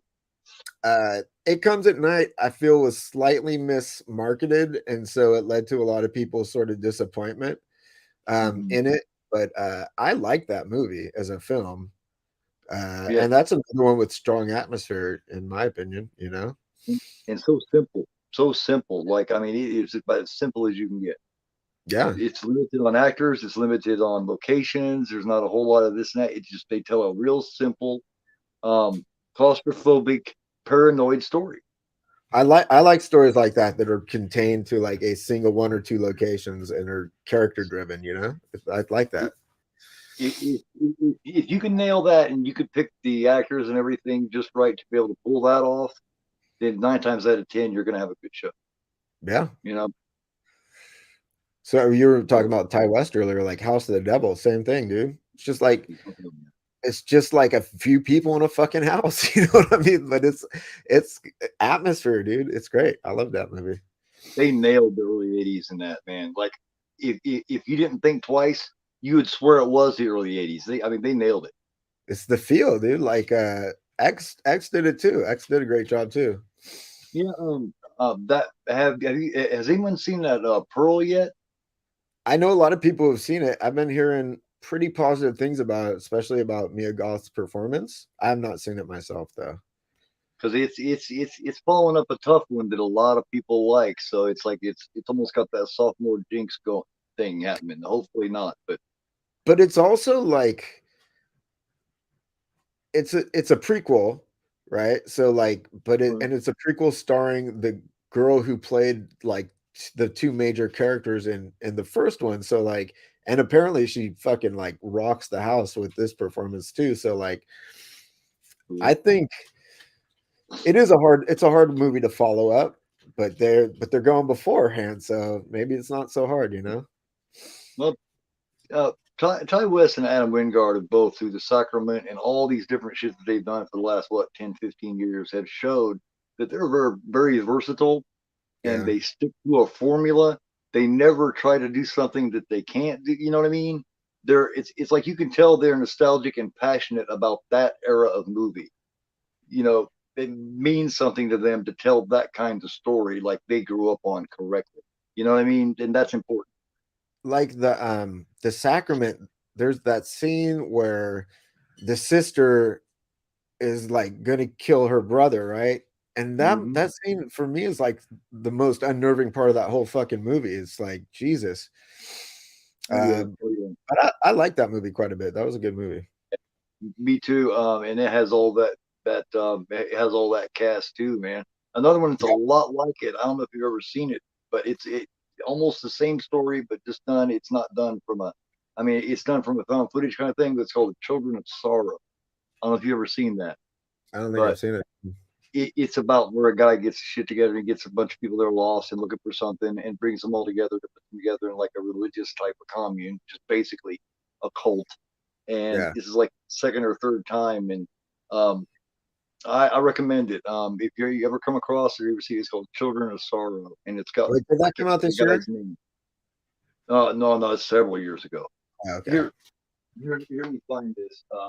But it's really good. I like it a lot. I definitely recommend it. Okay, it has to be right here. Here it is. It has. I was gonna say it has to be with my creepy young people thing. Okay, I don't know if you know this guy, but a lot of people do. He was a guest on. Someone was interviewing him. I can't remember if it was Werewolf or if it was Patrick was interviewing him. It's Bill Obrist. Uh, Probably can't see the picture, but it's him. I can't. Um, He Patrick, played like, Abraham Lincoln in Abraham Lincoln versus the Zombie. I know Patrick, like, he interviews like all sorts of people. But this guy's a really smart guy, man, and he does a really great job in this. But he plays the head like the Jim Jones do. Yeah. But yeah, it's I think it's British made, but this came out a long time ago. This was an After Dark original back in the day. Okay. But yeah, check it out if you ever get a chance to. It's like it's in the same vein as the Sacrament. Um, yeah, I think that whole group that makes all those Ty West, Adam Wingard movies they're all so good, man. I mean, you know, and I don't think they ever do anything. I don't think they ever do anything yet that people look at and go, "Oh, are so let down by it." You know what I mean? I think they do a really good job of staying right there in that comfort zone. Yeah, I can't think of any of their movies that I've seen that I haven't really liked, you know. Wingard, he takes a lot more chances than Ty West does. I mean, look, Wingard went all the way with King Kong versus Godzilla, and before that, he did that last Blair Witch movie, which I liked that Blair Witch. I did too. Most people hate the people talk so much shit about that, and I'm like, it I thought it wasn't was bad. good. It wasn't It bad. It was perfectly okay, it you was know. done well. It was like the first one, except for after they had realized all the mistakes. You know what I mean? After correcting all the mistakes. Sure. And You know, updated with like drones and shit. yeah, and not leaving nearly as much dead air as the original Blair Witch Project did. That was the problem with that show, because the end and their acting and shit, and Heather Donahue's acting is fucking brilliant at the end. The problem it is, there's too much dead air in there. It's like watch a radio station and have it's just, you know, It's also cricket. it's from a different era, dude. Like you can't do that nowadays, but like back then you can do that in a movie. Like I can't remember what it was. I was watching like a some TV show, I think, and I was like, how the fuck slow is this moving? It's crazy. Like, but it's just like back when I saw it originally, it didn't even occur to me. But then I'm like, Jesus Christ, I just watched this dude walk for like 20 fucking seconds. Like, it's like, you know. Yeah, yeah. I like the first Blair Witch a lot, and I realized last time I watched it, I probably don't ever have to watch it again. I've seen it like enough times that when I watched it this time, I just got like pretty much Yeah. nothing out of it.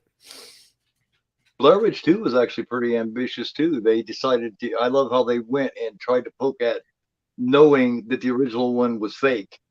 Yeah, And so instead, they played games with it, and it ended up fucking possessing them. And then by the end, they're so back asswards they don't know what the fuck's going on. You know what I mean? They didn't even realize that they had killed off an innocent chick, and it had old Jeffrey Donovan in it, which did a great job. Um, it had Erica, I can't remember her name, Erica, whatever. She was in. She was in the first Chainsaw Massacre remake. Um, what did this is another pretty divisive film that I liked quite a bit. I was pleasantly surprised by. What did you think of the new Texas Chainsaw Massacre? I only seen it once. I think I might need to see it again. Um,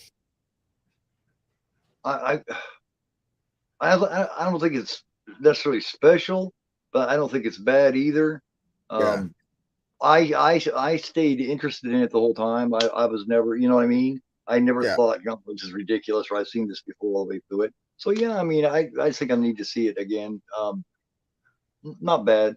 I just wish that they would. I don't know. Certain things I just wish they'd leave alone for a minute. It's like, I mean, but that franchise is like I Everywhere. always get I love one, I love two, I love three. So Oh then yeah. I'm like, oh shit, the next generation when this first came out, and I was like, oh dude, I fucking can't wait. And when I saw it, I was like, oh, what the fuck was that?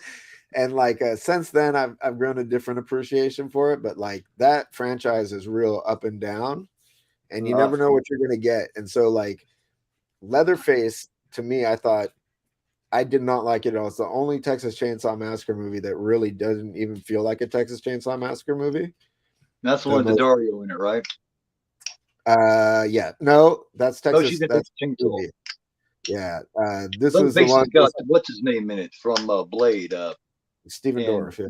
yeah, Dwarf. Yeah, I don't think I ever Um, finished that. but the I didn't really like it, and so when this one came out, I was like, I don't know, man. Fede Alvarez, I like him quite a bit, and he Mhm. produced it, and I was like pretty excited, and I was like, oh, temper your expectations. And when I saw it, I was like really surprised at how fucking brutal it was for a Netflix thing. I was like, sweet dude, that was not too shabby. I liked it.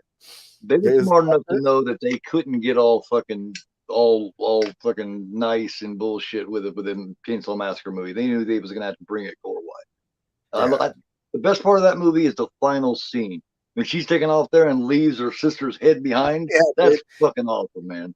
It was Great. really cool. It was great how it like mirrored the first one too, with like Sally going off in the truck and her like in the self-driving car. A lot of people had problems with that because they didn't know that Teslas actually have like an autopilot mode, so they're Right. like, how fake is this shit? And I'm like, not that fake, dude. It's like a genuine thing, like uh but If I got yeah. one bitch about that show, it's the fact that I didn't think Sally was necessary.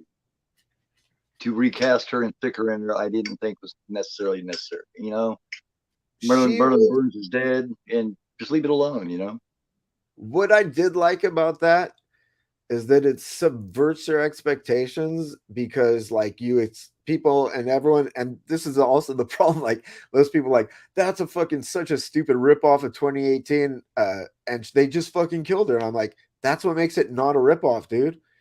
What's It's it? a survivor from the first movie coming back, and like for me, I love the fact that she like in her whole life, ever since 1974, she's been fucking like building this moment, and she finally gets there, and Leatherface is like, "Wait, who the fuck are you? You were just like a dinner guest from like some random night we had." Like, he has no idea. He doesn't care. Yeah, And for her, it was doesn't have like, a clue. He looks at her like she just fucking, like I said, like she just fucking ripped a fart. You know what I mean? It's like, who the fuck are you? What do you want? and You know, not and she's even, like, I'm coming back. He's like, fuck you, get away. and like Crazy not little even thing. important enough to kill. He just walks by her like, whatever, lady. Like Yeah, I until like he has her. to kill her. He's like, damn, this bitch is trying to wipe me out. I guess I'm gonna have to kill her. Yeah, Yeah, he didn't uh, give a shit. Like, I don't think Michael knew who in the fuck Lori was in 2018. I definitely so not. badly wanted her to die in that. Yeah, I know it sounds like sacrilege to Halloween fans, but I cannot stand Jamie Lee Curtis. I haven't for a long time. Um, I like her in general. I'm You know, sick of her, man. That character is just underneath my skin, man. well, yeah, I didn't. I like her fine. I thought she was good in one, two. I like H2O. In one, yes, she's awesome in one, but after that, in two, yeah, simply because the first act of Halloween 2 feels like Halloween 78 to me. You know, I feel like they followed it up really good. Where it starts changing is when, you know what I mean, with the sister thing. But Yeah, um, I felt like, and it's the only one to this day that has captured that vibe of the original. So it did for a minute anyway. Um, what's your thoughts on the female pinhead in Hellraiser? ooh, I have no problem with it at all. I think I love the first three movies, and that's a franchise I haven't kept up with. Like after I saw four, I was like, I probably don't need to see five, or like It whatever. needs new life, man. It needs new life, bad. And if you've read the books, Pinhead is neither a man or a woman. You know what I mean? Sure, So it's like it's kind of cool to throw it in there like that. You know what I mean? If she does a good job, it it's should like be good. it's like one of these things where you have a horror icon, and Mm-hmm. like if you just play him with like a look-alike or some dude, like you Yeah. need to really switch it up because that dude is like so associated with that role, like uh that you really just have to like stir the pot and like try something different, and so I'll be pretty interested to see how it goes. I haven't like passed judgment on, I don't think it's a terrible idea or anything, so I'll be real Hey, curious. I I think it's smart. You know what I mean? Because the last time when Doug Bradley stopped doing it, they made that Hellraiser Judgment and had that other guy playing Pinhead. And I seen like one little scene of that, and I was like, that just doesn't work for me. Yeah, It just did not. You could tell they were trying to make him that Pinhead, and it just wasn't going to happen, man. So the best way to do it, go a completely different direction. Stick a chick in there, and if she's good and creepy and gets under your skin real good, you may have something. Them making it through what is it, the Hulu? That worries me a little, but maybe they'll pull it through. I don't know. I don't have Hulu, but I did see Fresh, which was a Hulu original movie, and I liked that one quite a bit. I thought that was a really good movie. Probably one of my favorites from this year. I watched the Hulu original where Jessica Biel is playing this neighbor, and she's got this perm, and it's like in the late 70s, early 80s, Hmm. and she ends up getting into it's some kind of it's like a several part story, and she ends up having an affair or something with this one dude, and somehow she ends up becoming a murderer and shit, and killing off the dude she was on an affair with his wife and everything. I haven't finished it yet, but yeah, Jessica Biel's a killer on a Hulu original now. You gotta check it out. I mean, I think they did. I heard like the Handmaid's Tale or Handmaiden's Tale or whatever was like really good. I haven't seen that either, but every network, like, back in the 80s, you could just like throw whatever the fuck you wanted us, and we have no option but to watch it. Like, it, and they didn't have to try hard. And now, like, content's so good. Like, You have like Yeah. Better Call Saul and like, Game of Thrones. Like it's just amazing shows because you have to up your game if you want people to watch your shit. And there's a lot of good stuff to watch. Yeah, I like to think Shutter kind of started kicking that off. You know what I mean? Really started bringing the original, making good original shit. That and Netflix did it a little bit first before that, but I felt Yeah. Shutter really pulled it off. Like that one, what was that one fucking Shutter show? I think it's Shutter, where it's got the two people that are telling the stories and trying to scare each other. Oh yeah, yes. You had to have seen it or something like that. You scare me or something like that. Scare Me is I something. Yeah. I loved that for some reason. I just thought it was so simple. It was basically just them two and the pizza Yeah. guy that ended up joining, and I thought they pulled it off really well. She's such Did a you see smart any, ass. did you see anything for Jackson? For That's Jackson. another Shutter original. That's probably my favorite Shutter original. Anything for Jackson. Uh, I thought it was really good. For Jackson. It's like old couple who kidnap. I don't want to. I'm trying to do like a. This happens in like the very first scene. So like a non-spoiler synopsis is an old couple kidnap a woman for mysterious reasons. They're totally not the type. Um, but they've lost their grandson, and so they're acting out in this way. But it was parts of it were Sounds good. funny, parts of it were creepy, and overall it was just super well made, I thought. That synopsis, that plot kind of, I don't know if you remember, but back in like the late '80s, I do believe it had um what's her name that was in Ferris Bueller's Day Off, and it had Burt Reynolds. You remember it was called The Maddening. Remember, Burt Reynolds' wife is kind of going crazy, and they lost their daughter. Their daughter died, so he kidnaps her and brings her in and tells his wife that that's their daughter. And the whole time, Burt, being the creepy older guy that he is, has got the hots for her. So he keeps her chained to this bed. That's a weird movie, man. That's one people don't talk about. That's I one haven't people don't seen talk it. about. I haven't seen it, but it sounds pretty interesting. Check it out, The Maddening, yeah. And this chick does, she thinks they're all just fucking crazy as hell, doesn't understand why they're there. And he explains to her, because my wife doesn't understand that our daughter's dead. And with you here, she doesn't have to be. Yeah. At the same time, she's feeling the creepy old man vibes from an aging Bert and wants just him to leave her alone. And he's just like, you'll be fine. Just make sure my wife doesn't know that you're not Eleanor or whatever. So Yeah. yeah, it out, because the girl is played by the, I can't remember her name, but the same girl that played Ferris's girlfriend in Ferris Bueller's Day Off. The I think if you have Shutter, check out anything for Jackson, dude. Okay, cool, definitely. Um, Uh, for sure. Ben Grimm's in the thing saying host scare package and VHS 94 favorite was. I don't know if I've seen Host. I saw one called Superhost that I liked. That I think was a Shutter original, but I'm not sure what Hosts is. Host is like a computer cam. Oh, yeah, It's almost like unfriended, except for it's supernatural. it's a It only possession. lasts about 50 minutes. It's less than an hour, it's actually not bad. You take Paranormal Activity and Unfriended, put Yeah, them together, you got I Host. remember it's the one with the font, like the priest doing the exorcism on live webcam, right? Or- Not in the first one. No, this is just a group of friends. I do believe they're getting together and they're going to do something together here, and they all end up getting fucking jerked off to the side and all this kind of shit. So I only seen it once, but it was actually all right. Oh, okay, host. It's not plural. It's just single host, right? Yeah. Uh, it's it's the one where they do basically like an online seance, and it was made during the lockdown, right? Yes.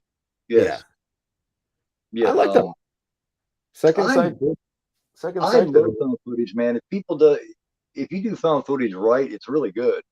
Like Troll Hunter, I thought Troll Hunter was badass, and that was, you know what I mean. You wouldn't have thought the effects and shit in that would be nearly as good as what they were, but you It's believe that there's big ass trolls running around. it's fun. That's a fun one. My favorite Uh, part is when the troll snatches the guy off the fucking bridge, the troll hunter, and it's slamming him all around the thing, like Droopy slamming this fucker all over the place. He's just kind of laying there twitching like a piece of meat.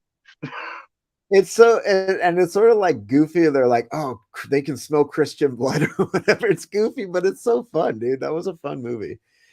So does Uh, exist about the Bigfoots that get pissed off. You remember the Bigfoot gets pissed off because somehow they fucked up and killed his wife, so he decides to wipe the rest of them out. That motherfucker that looked was just like a Sasquatch. that was what's the name of that one? Almost exists. Exists, yeah. Yeah. I And, like and that it's one. That made was by the pretty Blair Witch good. people. Yeah, exactly. Yeah, I agree. What's your thoughts on Megan is Missing? I know you've seen it. I have seen That's it. hard. I know that people. That's a divisive movie. So most people I know, if they have if they have daughters, it terrifies Oh the yeah. shit out of it. If they don't, they're annoyed by it. I thought it was okay. There's some. I thought it was disturbing. Like the That ending, ending like scene the is bad. third act is pretty disturbing. Even just like the slow digging of the hole, like for me, that's like unnerving. You know what I mean? Yeah. Uh, before he like just like buries her. Um, Yeah, oh, yeah. She's I begging him liked the it. whole time. Please, I love you. Please just let me be with you. You Yeah, know what I mean? Please yeah, don't. And that girl is that blonde headed chick is so good. Megan, not so much, but the blonde friend, she did a great job. That scene yeah. is so disturbing at the end before he puts her in that barrel with her. It's I just thought so bad. Megan, the acting and the dialogue and some of it was not great, but Yeah, overall, like I liked it. Uh, I would on the like the divisive scale of that. I hate that fucking movie, and I absolutely am terrified by that. I'm right about here. You yeah. know? It's not something I'm going to watch over and over again, mind you. But Yeah, I did think that it for what it was good. That ending part was a little long for me. The whole assault on the yeah. 14-year-old. You know what I mean? Because she looks 14. You know what I mean? So that makes it that's where a lot of people. It's the acting and just the unapologetic assault scene at the end that gets people. Dude, I just watched. Do you have Shutter currently? Yes. Uh, there's a movie that they just put out called Speak No Evil. I'm not sure if it's a Shutter original, but they just released it not too long ago. Mhm. Uh, and I don't really want to. I like these stories where it's like there's people in a situation that like their senses are telling them, their intuition, their gut is saying like something's off here, but they're like too polite to say anything, until Right. and things just keep snowballing until they're like out of control. It's one of those movies. And I thought it was pretty good, but I was particularly impressed with their willingness to do certain things. I guess I'll say that you don't typically see. That's like usually you see the opposite of certain things that they do. Uh, and having said, That's cool to see. yeah, it's like I can't really say much about it without like spoiling it, so I won't. But it's worth That's a watching. good I sign. was I was left a little unsatisfied by the ending, but it was still a good ending. The fact that you can't tell me too much about it without spoiling shit says that that's a good sign. It actually is. I've had several movies where my son or whoever asked me, they're like, "Well, what's it about?" It's like certain ones you can't even tell the person what it's about without spoiling it. Yeah. You know what I I can mean? tell I can give you a non-spoiler synopsis, just like very high level. It's like uh this family, husband, wife, and daughter are on vacation in Italy, and they meet another family, and they sort of bond and have become friends, and then that family invites them out to their rural homestead in uh Denmark, I think. But and so they go and visit him. So it's that story of that those two couples interacting. okay, that's cool. Um, Kind of off the subject, but I got spoiled on both of the Halloween endings, I and don't I know. I didn't have intend to, but it comes from a very reliable source. Both endings did, and I don't like either one of them. I haven't heard anything about that movie. I haven't even watched the TV spots. Um, but I'm not a person that will avoid trailers and stuff to not get spoil a Right. movie, like, but I haven't watched any of those, but I also am not a guy who's gonna like scroll through a forum to hear people discussing,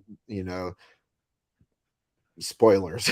So I try to avoid spoilers. So I haven't heard either of the endings.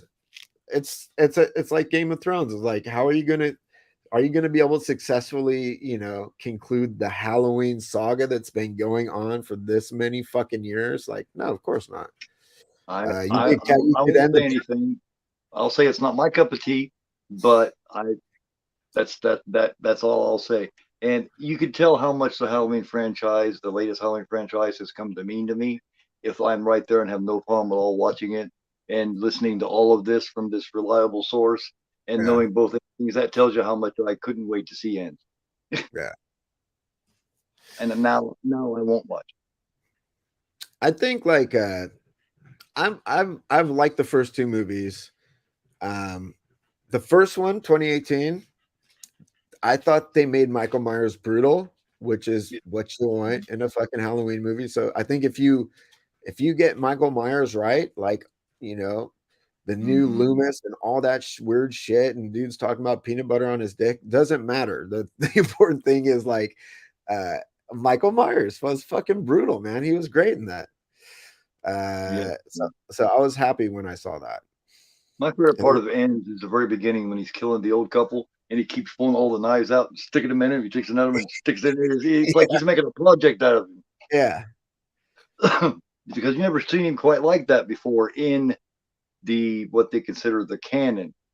yeah. The original Carpenter canon. He But is brutal in like six and shit, but not that. he does sort of like to play with his food too, though. Like in the 78, he like sets up, he like makes a scene of like setting up this tableau with the tombstone, and like, he like poses the bodies and like, I mean, he that's his that's his that's his jam, man. And make sure that when she backs up against it, Bob's going to swing out, and also if she Yeah. hits it just right, the door's going to swing open and show Linda. Yeah, And yeah, he's not she just did it like just right. and he like, sort of like stabs Bob right and just admires his work. It's like those are the things that are unnerving about him, sort of. So like for him to be like, let's just, what can we stab her with now? Like, we'll do this, or like in the and Halloween kills, like the fluorescent tube, that shit would never work. Those things like basically like just burst apart whenever you look at them, but it was still fucking pretty cool, right? Like, Right. When he stabs Bob to the door, he's looking at him like it's some kind of a project. I put a picture up on Instagram the other day that said Michael's like, man, this guy even dies fast. You know what I mean? Or no, this guy does everything fast, doesn't he? You know what I yeah, mean? He's like, wow, this guy just does everything quickly. He's amazed by him. yeah, I don't know. I like this new I like the first two. I think ends is going to be a tricky one, but I think if they I like I like you're talking about Michael Myers being the boogeyman. I like that he's the boogie. I like that it's just unexplained, left open. Like, I don't like when they like take him as a supernatural being, like he's like some force of whatever. Like, just I don't want to know about it. He's fucking terrifying. He's a shape that's just he's terrifying. Let him be terrifying. Like, the less you know, the better. Uh, so The like, shape of a man, not a man, but the shape of a man. That's basically yeah, all. He doesn't need an explanation. That's what was so great. That's what amazed me so much when I was a little kid and I seen it. First time I yeah, ever seen a killer continue to get up and not only get up, but get up really strangely. You know what I mean? And I yeah. was just completely enamored with this guy, man. I was like, wow. Just And I like didn't care why he wouldn't die. I didn't care why. I just yeah. knew that he wouldn't. I wasn't, even as a kid, I wanted no explanation. Yeah, just like for me when I saw that as a kid, like one of the scariest scenes was not like him sort of stalking Lori. It was him strangling the girl in the car. Um, that scared me for some reason. Like the thought of him like in the back seat, and then plus like uh just like the execution of it. I don't know. It felt more sort of like It's just spooky, and of course, like him sort of standing across the street and like just like And not even like just plodding towards you or anything, just like observing is fucking scary. I don't know. right when he kills Annie, that the reason that's creepy is because everyone has been in that position. Everyone has gotten into the front seat of their car at nighttime and don't look behind them, and any crazy motherfucker could be back there, Yeah, you know. And then on top of it, he's not even in a big hurry. He just walks after you. He's not worried about it. yeah, He ain't trying to run and get all sweaty and fucked up. You know, he's yeah, just gonna walk. He's like, you'll still be there when I get there. yeah. I mean, yeah, it's a classic, obviously. It's fucking Halloween '78. It's not, I mean, it's not my favorite horror movie, but it's one of them. I mean, it's a Yeah. goddamn. It's probably one of the most important horror movies of the last. You know, it's up in my list with like The Exorcist as far as just the Shining. Um, oh man, the original Chainsaw Massacre. Those are all in that list, man. Along, of course, also with the Night of the Living Dead, Dawn of the Dead. Um, uh, yeah, I've been trying to think. You have seen Humongous, right? I have not seen Humongous. It's I have on my not. list of my channel. It's on my. They have it on YouTube, and I have it in my. It says horror movies. Check it out, man. Check it out. And I unless you was want to wait and maybe do, because I'm going to start doing a forgotten and unknown horror movie watch parties. So if you want to join up with that or something, you know what I mean, and we can kind of check it out at the same time. To me, yeah, I'm not. it's forgotten about. I've heard. I know a lot of people. I mean, of course, I know a lot of horror people who've seen a lot of fucking movies. So I've heard a decent amount, or a decent amount of praise for it. And Yeah, I was gonna buy it not too long ago, but then it was sold out when I went to go get it. So Scorpion. I didn't. No, it was a media book actually. Oh wow! I want a humongous media book. Damn, where do you just find all these? Most of them you show I ain't never even seen before. Yeah. Yeah, I was gonna get it, but then it was sold out or whatever. There's also Unhinged, Nightmares in a Damaged Brain. I'm going to do all those. Like I said, Living Dead at Manchester Morgue, Burial Ground, shit that just doesn't get that attention, and I just want, you know what I mean. I don't expect a lot of people to join it because a lot of people haven't heard a lot of these or they don't care about them. You know what I mean? A lot of people like to join ones that a movie they know real well. You know, but Yeah. I'm hoping we bring some attention to some of these. I've done, I think I want to say I did like one watch party as a first time watch of a movie. And it's a weird way to watch a movie for the first time, you know. Yeah. So if, I mean, if you Uh want to go ahead and check it out first, and then you know what I mean, and then talk about it sometime, that's cool too. However you want to do it. Um, Unhinged, that's another one I want to do. I don't know if you've seen that. I Um, haven't. I've seen Living Dead at Manchester Morgue, and that's a good uh one. I saw that one though for the first time when Synapse Films did that steelbook release of it. Mm-hmm. That was the first time I watched it. I didn't like watch it growing up or anything. Well, I mean, back to Humongous. Humongous was made by the basically the same people that made Prom Night. They just didn't get the backing and all the advertisements and shit of it that Prom Night did. It's Canadian um, slasher. It's a slasher slash monster movie, and it's got a lot of people that you'll recognize in it when you check it out. So if you get a little bit of time, it's in my list there. Check it out. I highly recommend it. The very first scene of the movie, you'll recognize there's a little bad guy at the very beginning of it, and he played the hitchhiker in the old HBO series, The Hitchhiker. Oh, He okay. was the hitchhiker. He's in it, and he's a real piece of work. He don't last long though. You know what I mean? It moves on, but it's really cool, man. It's got a great atmosphere, a great vibe. Um, I just want to bring love to a lot of these because I'm going to be able to talk about more than just Halloween and Nightmare on Elm Street, Friday the Yeah. 13th. I think Halloween might be the I most love them, but yeah. I think Halloween is like I hear more people talking about Halloween than Scream probably too right now. right now, but like I don't know. Halloween for years, just like I mean it's obviously a great film. I like most of the movies in the franchise, um, or a lot of them. I'll have like nostalgia factor for me. So even though they're not great films or anything, like they take me back to a time when Yeah. I don't know, they just take me back, and so all the way up to like even Resurrection. I don't like it. It's not a great film, but Oh there's my things God, about man. it I like and things about it that are a little nostalgic, dude. Like anytime I see a dead technology or like a technology that's like not like if you see someone with a briefcase that has a goddamn phone in it, you're like, yes, bitch, that's awesome. Uh, Right.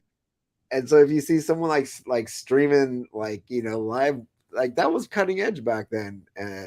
But it's I don't know, it tickles me. Are you a Wrong Turn fan? I mean, and I mean the original franchise, and then the newest Wrong Turn that a lot of people thought was like a sequel or a remake, and has nothing to do with it at all. I liked that newest one.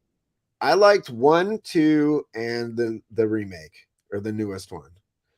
Yeah, Um, it's something two completely different. two might be my favorite.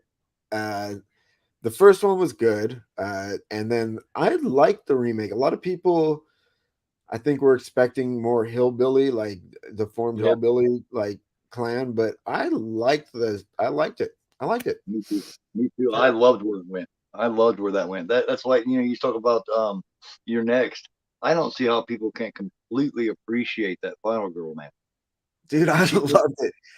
She was so badass, dude. She was like, anytime, like, I've done like a number of contest entries over the years, on YouTube. My friends are having like, subscriber contests or whatever.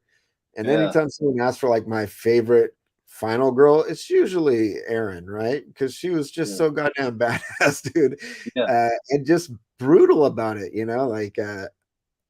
that's a yeah. great movie. Yeah, I love that movie. That's It's it. super. That's what old AJ Bowen says. He's like, yeah, well, I planned on sharing all this with you and everything, but I didn't realize that I was dating Rambo. You know what I mean? He's just like, Yeah, he's scared to fucking death. He's such a pansy bitch ass guy, and he's just shaking like a dog shooting razor blades because he knows she's gonna fucking kill him.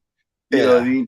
Um, some other favorites, of course, also is Jenny. To me, she's just smarter than a lot of them. She goes into an area that a lot don't. She actually tries to figure out why Jason would want, you know what I mean, and how he must have felt.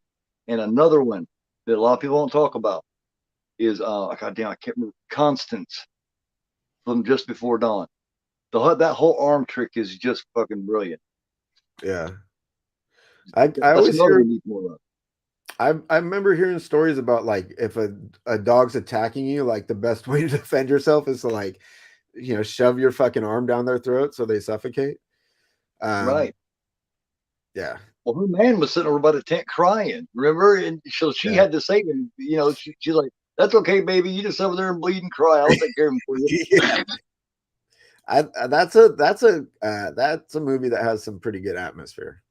That's a good one, man. I mean, that one, and for years, you know what I mean? I've got two or three different really good editions of it. I finally got a shirt of it. My shirt collection is only second to only Phil's, I think, at this point. But Dude, Mark of Horror has got like 200 fucking horror shirts. That guy's got Phil beat. I got a couple hundred. I got a couple hundred, I do believe. I don't have Hell Night yet, and I'm so pissed at myself. When I went to get it from this Canadian place, I got Mother's Day. That's another one that I want to do. 1980s Mother's Day. I think it is fucking awesome. You know what I mean? It is just so. It touches so many different nerves. Like I hear a lot of people call it a slasher. I wouldn't. I don't know what the hell I'd call it. That Uh, shit crazy, maybe. Hell Night.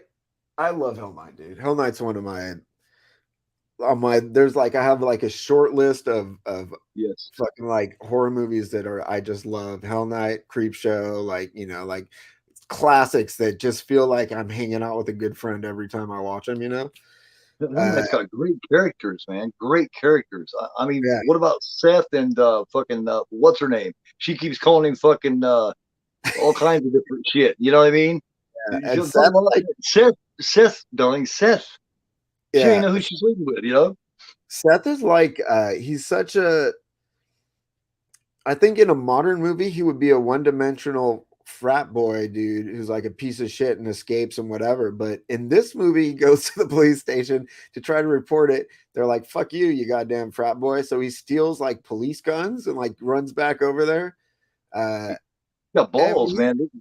he's a likable dude in that. You know, he's like a greasy fucking frat boy, but also like a likable dude. You know. He is, and he's the son of the Van Patten that played the dad in Eight Is Enough.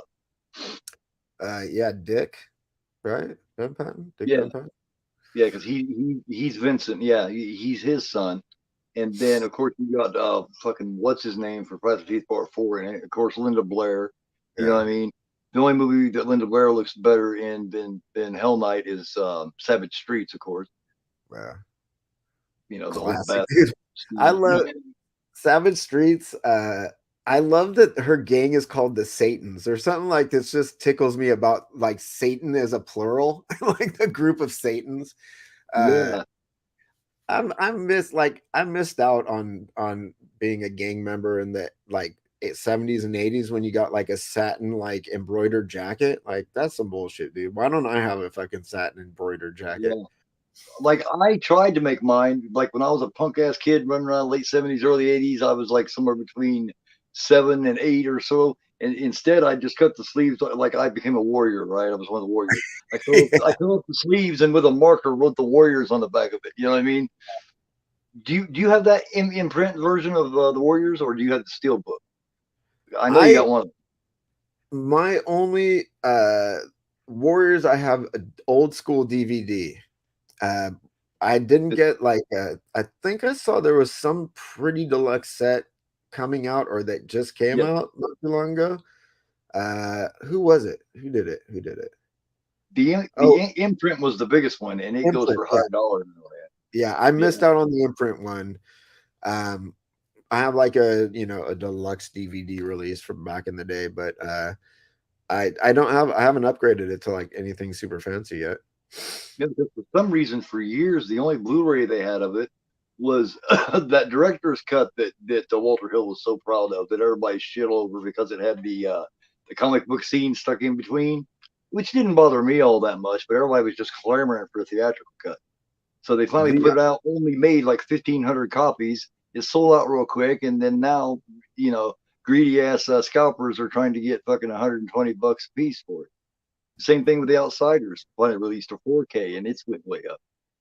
Yeah, scalpers, dude. I wish I don't get it.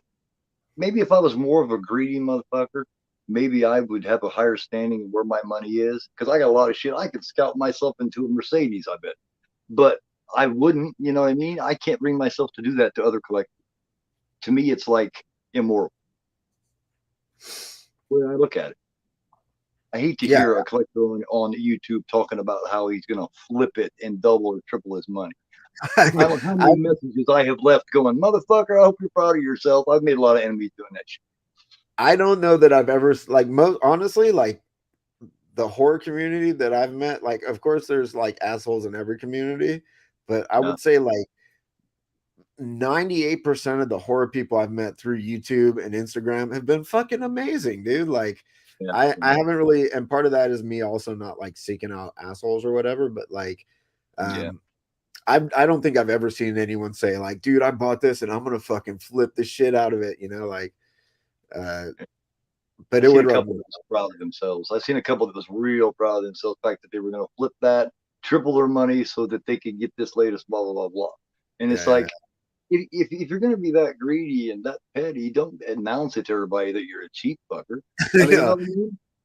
Yeah, I it's mean, like almost like, dude, you should be so much more embarrassed to be the piece of shit you are. Like, why are you like bragging about it live on camera, you sick fuck?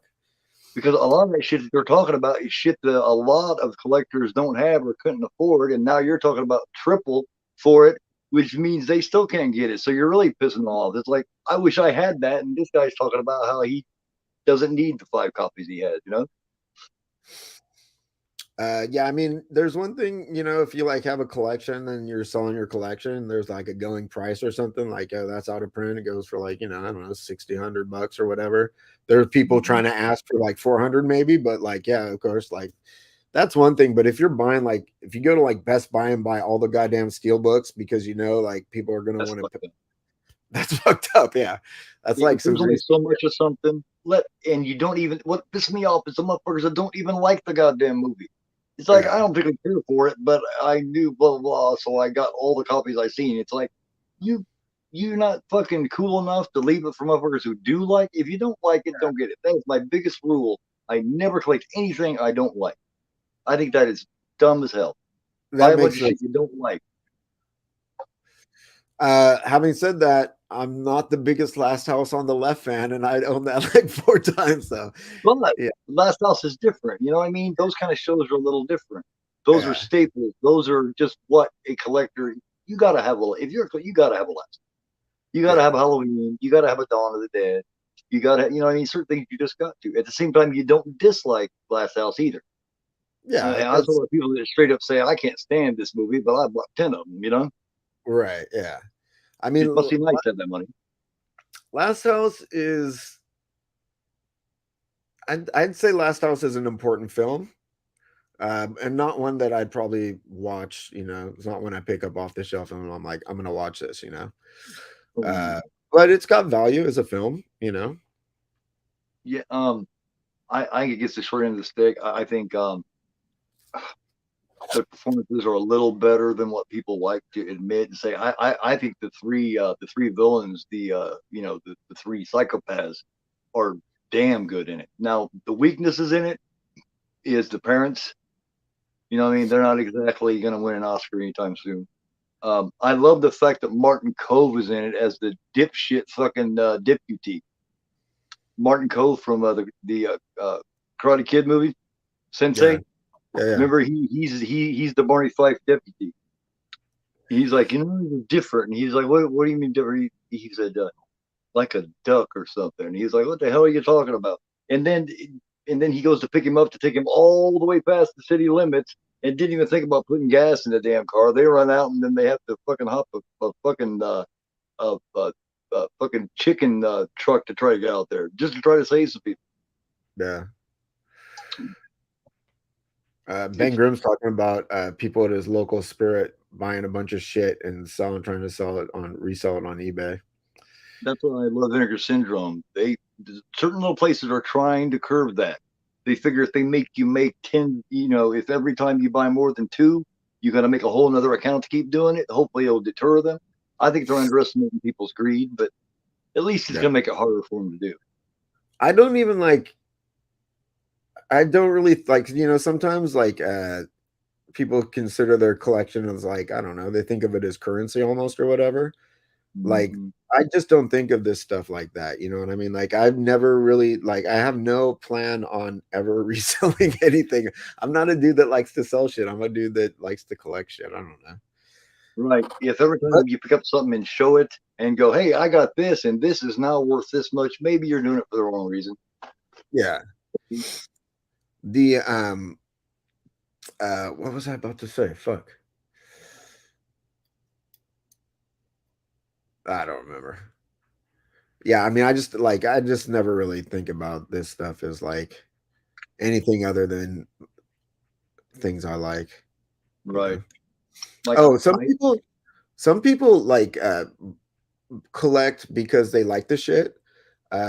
And a lot of people also really like the thrill of the hunt. And a lot of people have way more dynamic collections than me. I know a lot of people who buy and sell constantly, you know, like that's like right. one of the things they really like about collecting. And I'm not that dude. So maybe there's just like, I can't uh, let go of my shit. All my shit is shit that I like, and I just can't let go of it. I don't care yeah, how much, you know, you know, I got it and bust my ass off getting it simply because I wanted that. I don't get any that I don't want. If I get it, it's because I really wanted that edition, and it's probably not going to go anywhere until I'm not here anymore and my kids get it. I know more than one person who had like pretty fantastic collections, sold every fucking thing. They're like, I'm done, I'm out. They sold everything, and they've been having so much fun rebuilding their collection. You know, it's like that's fine. Tony, Tony's Tony one of from them. Yeah, Horror in College. yeah, Damn. Horn Posh. I bought some stuff off of him when he was selling stuff. He sold Um, all his shit. Most of it, I guess, went to one dude, and he told me how many, like 30,000 or something he got from that guy, and immediately started recollecting. I know why he did that. I do get it. I get it. He had yeah, everything. It just wasn't fun anymore. Once you get everything that you want, basically, the whole point is just getting it and being, I mean, being proud of it and adding it, actually putting it in the show for the other. That's a magical moment. It I really is. I remember like I bought, I don't know, I bought a bunch of Arrow limited editions from him. I maybe bought like 10 or 11 things from him or something like that when he was like first selling his collection. Uh, and then like I've saw videos since then of him like being like, "Oh, I scored this," thing. And it was like the thing he sold me. I'm like, okay, but I no judgment, dude. He likes the thrill of the hunt. More power to him. And like, hey, isn't that Devon Graham who changed his name to like Do Your Thing Cuz, and then I think changed it back.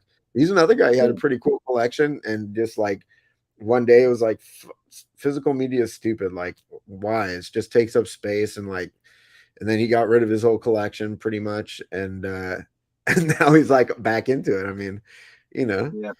You, yeah, you're not gonna get yourself out of it that easy. It's not yeah. that easy. Once you catch the bug, man. The only thing that's gonna keep you from doing it is if you go dirt broke and you just cannot get shit. Because if you I can, I know I've been collecting DVDs since the 90s, right? But then like there was a whole maybe like close to 10 years when I stopped collecting physical media entirely. And part of that was I was broke as shit through that whole time. It was struggling with depression and trying to make a living as a furniture maker and like all this shit. Um, and I just like there were streaming services that were pretty new, but had a lot of shit. I already had like I didn't know any horror people, so like for just like imagine being surrounded by normal people who like come over and see like just a metric fuck ton of horror movies. You're like, okay, I'm a fucking weirdo. I get it, dude. Like, but yeah, that's why I uh did it too. Because I wanted to find other people like me. Because talking at that point, talking to my wife about it, they didn't give two shits about it, and talking to everybody, a few people I knew about it, they didn't care. They was like, oh, that's nice. I'd show it to them and be like, hey, check this out. Isn't this bad? And they're like, yeah, that's great. So I wanted to find people that shared that passion. That's exactly why. yeah. And like honestly, like through the whole I live alone. So through the whole isolation of the pandemic and shit, like Yeah. the people that kept me feeling connected was all my horror people that I stream with, like, and chat with like on the various messenger things. It's like people that I don't know in real life, like, but it's great. Your Uh, friend Keith, man, he's got like the most ridiculous collection, man. Everything this guy has is like special, awesome edition. He's got, yeah, he has two rooms. yeah. He's I'm so jealous of him. he's a dude who like considers me a bad influence because he's like a lot of his like shit, particularly like his like he just did like a video like his I don't know top 10 rarest 4Ks or whatever sets. Mm-hmm. And I was watching, I was like, oh shit, I have that, I have that, I have that. And then I was straight streaming with him. He's like, dude, you like are responsible for me like spending so much money over like this past. Keith's great though. I love hanging out with Keith. But yeah, and he's definitely got the sickness. He's definitely got the illness. He's loving that shit. His room is all fucking fancy I and pretty. dude, He's got the leather chairs. I mean, we're cut from the same cloth, dude. Me, you, him, like, it's just like we're fucking horror weirdos. What are you gonna do, dude? We like this shit. I don't know. Can't do Yeah, anything about I come to the conclusion that Keith definitely makes good money. it. He probably does. I like he's got his priorities straight. Let's just say Oh, I that think so, man. because he's not afraid to I know how much he spends on stuff, and he's if you love stuff, and you got money to spend on it. Got to do shit that makes you happy in this life. I like that Dune edition. You see that Dune edition he had Yeah, in like the plastic, the clear plastic. That's pretty badass too. A lot of the shit that he shows off, I haven't seen anybody else have or show off. I mean, there's several of those things. yeah. The Dune set, that's like one of his favorite pieces, and like again, like I remember he when he got it, he's like, dude, this is like, over a Koch, you should pick it up if you want to before it like goes all out. And I was like, I just I haven't seen the movie, I haven't seen the new one. And like I can't, if I start collecting sci-fi, dude, my life's just gonna be over. I'm just gonna have to like, I don't know, buy storage units and like go, it's just too much. It's too much. Like I don't have action movies really. I don't buy like the Marvel movies or I Right. just I you have to like limit yourself. Yeah, you definitely do. Uh, Grim says, although I'm running out of space, I'm more careful with what takes my space and what I buy. Yeah, you have to come to that point. Like I had to stop getting 10, 15 versions of Dawn of the Dead. I finally had to, because I didn't have the money for that anymore. Because I was Yeah. getting all those, and then I couldn't afford to get the newer shit out editions that I wanted. So my multiple dipping show ended at that point. I don't I'm buy anymore. I'm still like I'm just a notoriously like dude, well, you saw my creep show, like the media books and shit. Like I'm just if I see it and it's awesome, I'm gonna get it, dude. If it's creep show, if I it's don't have Texas any of those Chainsaw Creep Show Massacre, 2s. I don't have any of them. Not on one of them. That's why I was like, no fucking way, man. oh yeah. Yeah, I love that shit. And so like yeah, I mean I'm just gonna do it. But I get what Ben's saying because I'm the same. Like now I'm not just gonna go to like I'm not gonna go to the Dollar Tree and pick up 15 movies that I've never heard of or whatever, like uh I'm gonna like, basically like buy something like this and just like this is the Shape of Water one click box from Oh, my 15-year-old would be in love with that. Loves Del Toro. Loves Del Toro. I love Del Toro too. But yeah, I mean, Yeah. like if I can get a media book or a deluxe version of it, I kind of have been mostly just buying that shit. Every now and again, something will come out, and I'm like, I want to pick it up. There's not a cool release, so I'll just get it. But um, I mean, yeah, you got to pick your battles, man. Yeah. Um, thanks for stopping in with me, man, and staying around through the whole show. You and I missed the whole show, man, but we had a hell of a conversation. It Yeah, is man. very cool. I mean, I thoroughly enjoy myself. This is what I like to do with this. Yeah, dude. I'm doing, like I said, I've done Dawn, I've done The Shining, now The Exorcist, and at the same time, I'm going to run the horror classics and then the horror unknowns, and hopefully I can still keep people. You know what I mean? Because I don't associate with a lot of people, so I don't get a lot of people jumping on and joining with me. Because Yeah. I'm kind of a loner. I'm not real good socially. It's not my strong point. But thank you very much, man. I appreciate you showing up. I thought I was going to be doing it by myself, and I appreciate you jumping in and helping me out. Great conversation again. Yeah, for Oh, sure, dude. I always like shooting the shit with you. oh hell yeah. Um, um, I'd appreciate it. I'd really love to have you back sometime here in the near future. We can do one of the unknowns or one of the classics. It's up to you. It don't matter. I I I rarely I don't really turn down if someone asks me to do a stream, I'm pretty much always on board. Because even now, even though the things are opening up and everything, I'm just not like yeah, I'm like, yeah, I'm not a super social dude. So like this is my social time. You my phone is got 5% now. I'm about dead. Thanks again. Thanks again. Much love to you. Much love to everybody in chat. Thanks to everybody coming through. If you hadn't hit that like, please do it now. That has been from Cadaver Club. I am GoreAphobe, and as of course, like usual, you are not. Take it easy, everybody. Thanks for stopping by. Have a great night. Peace, y'all.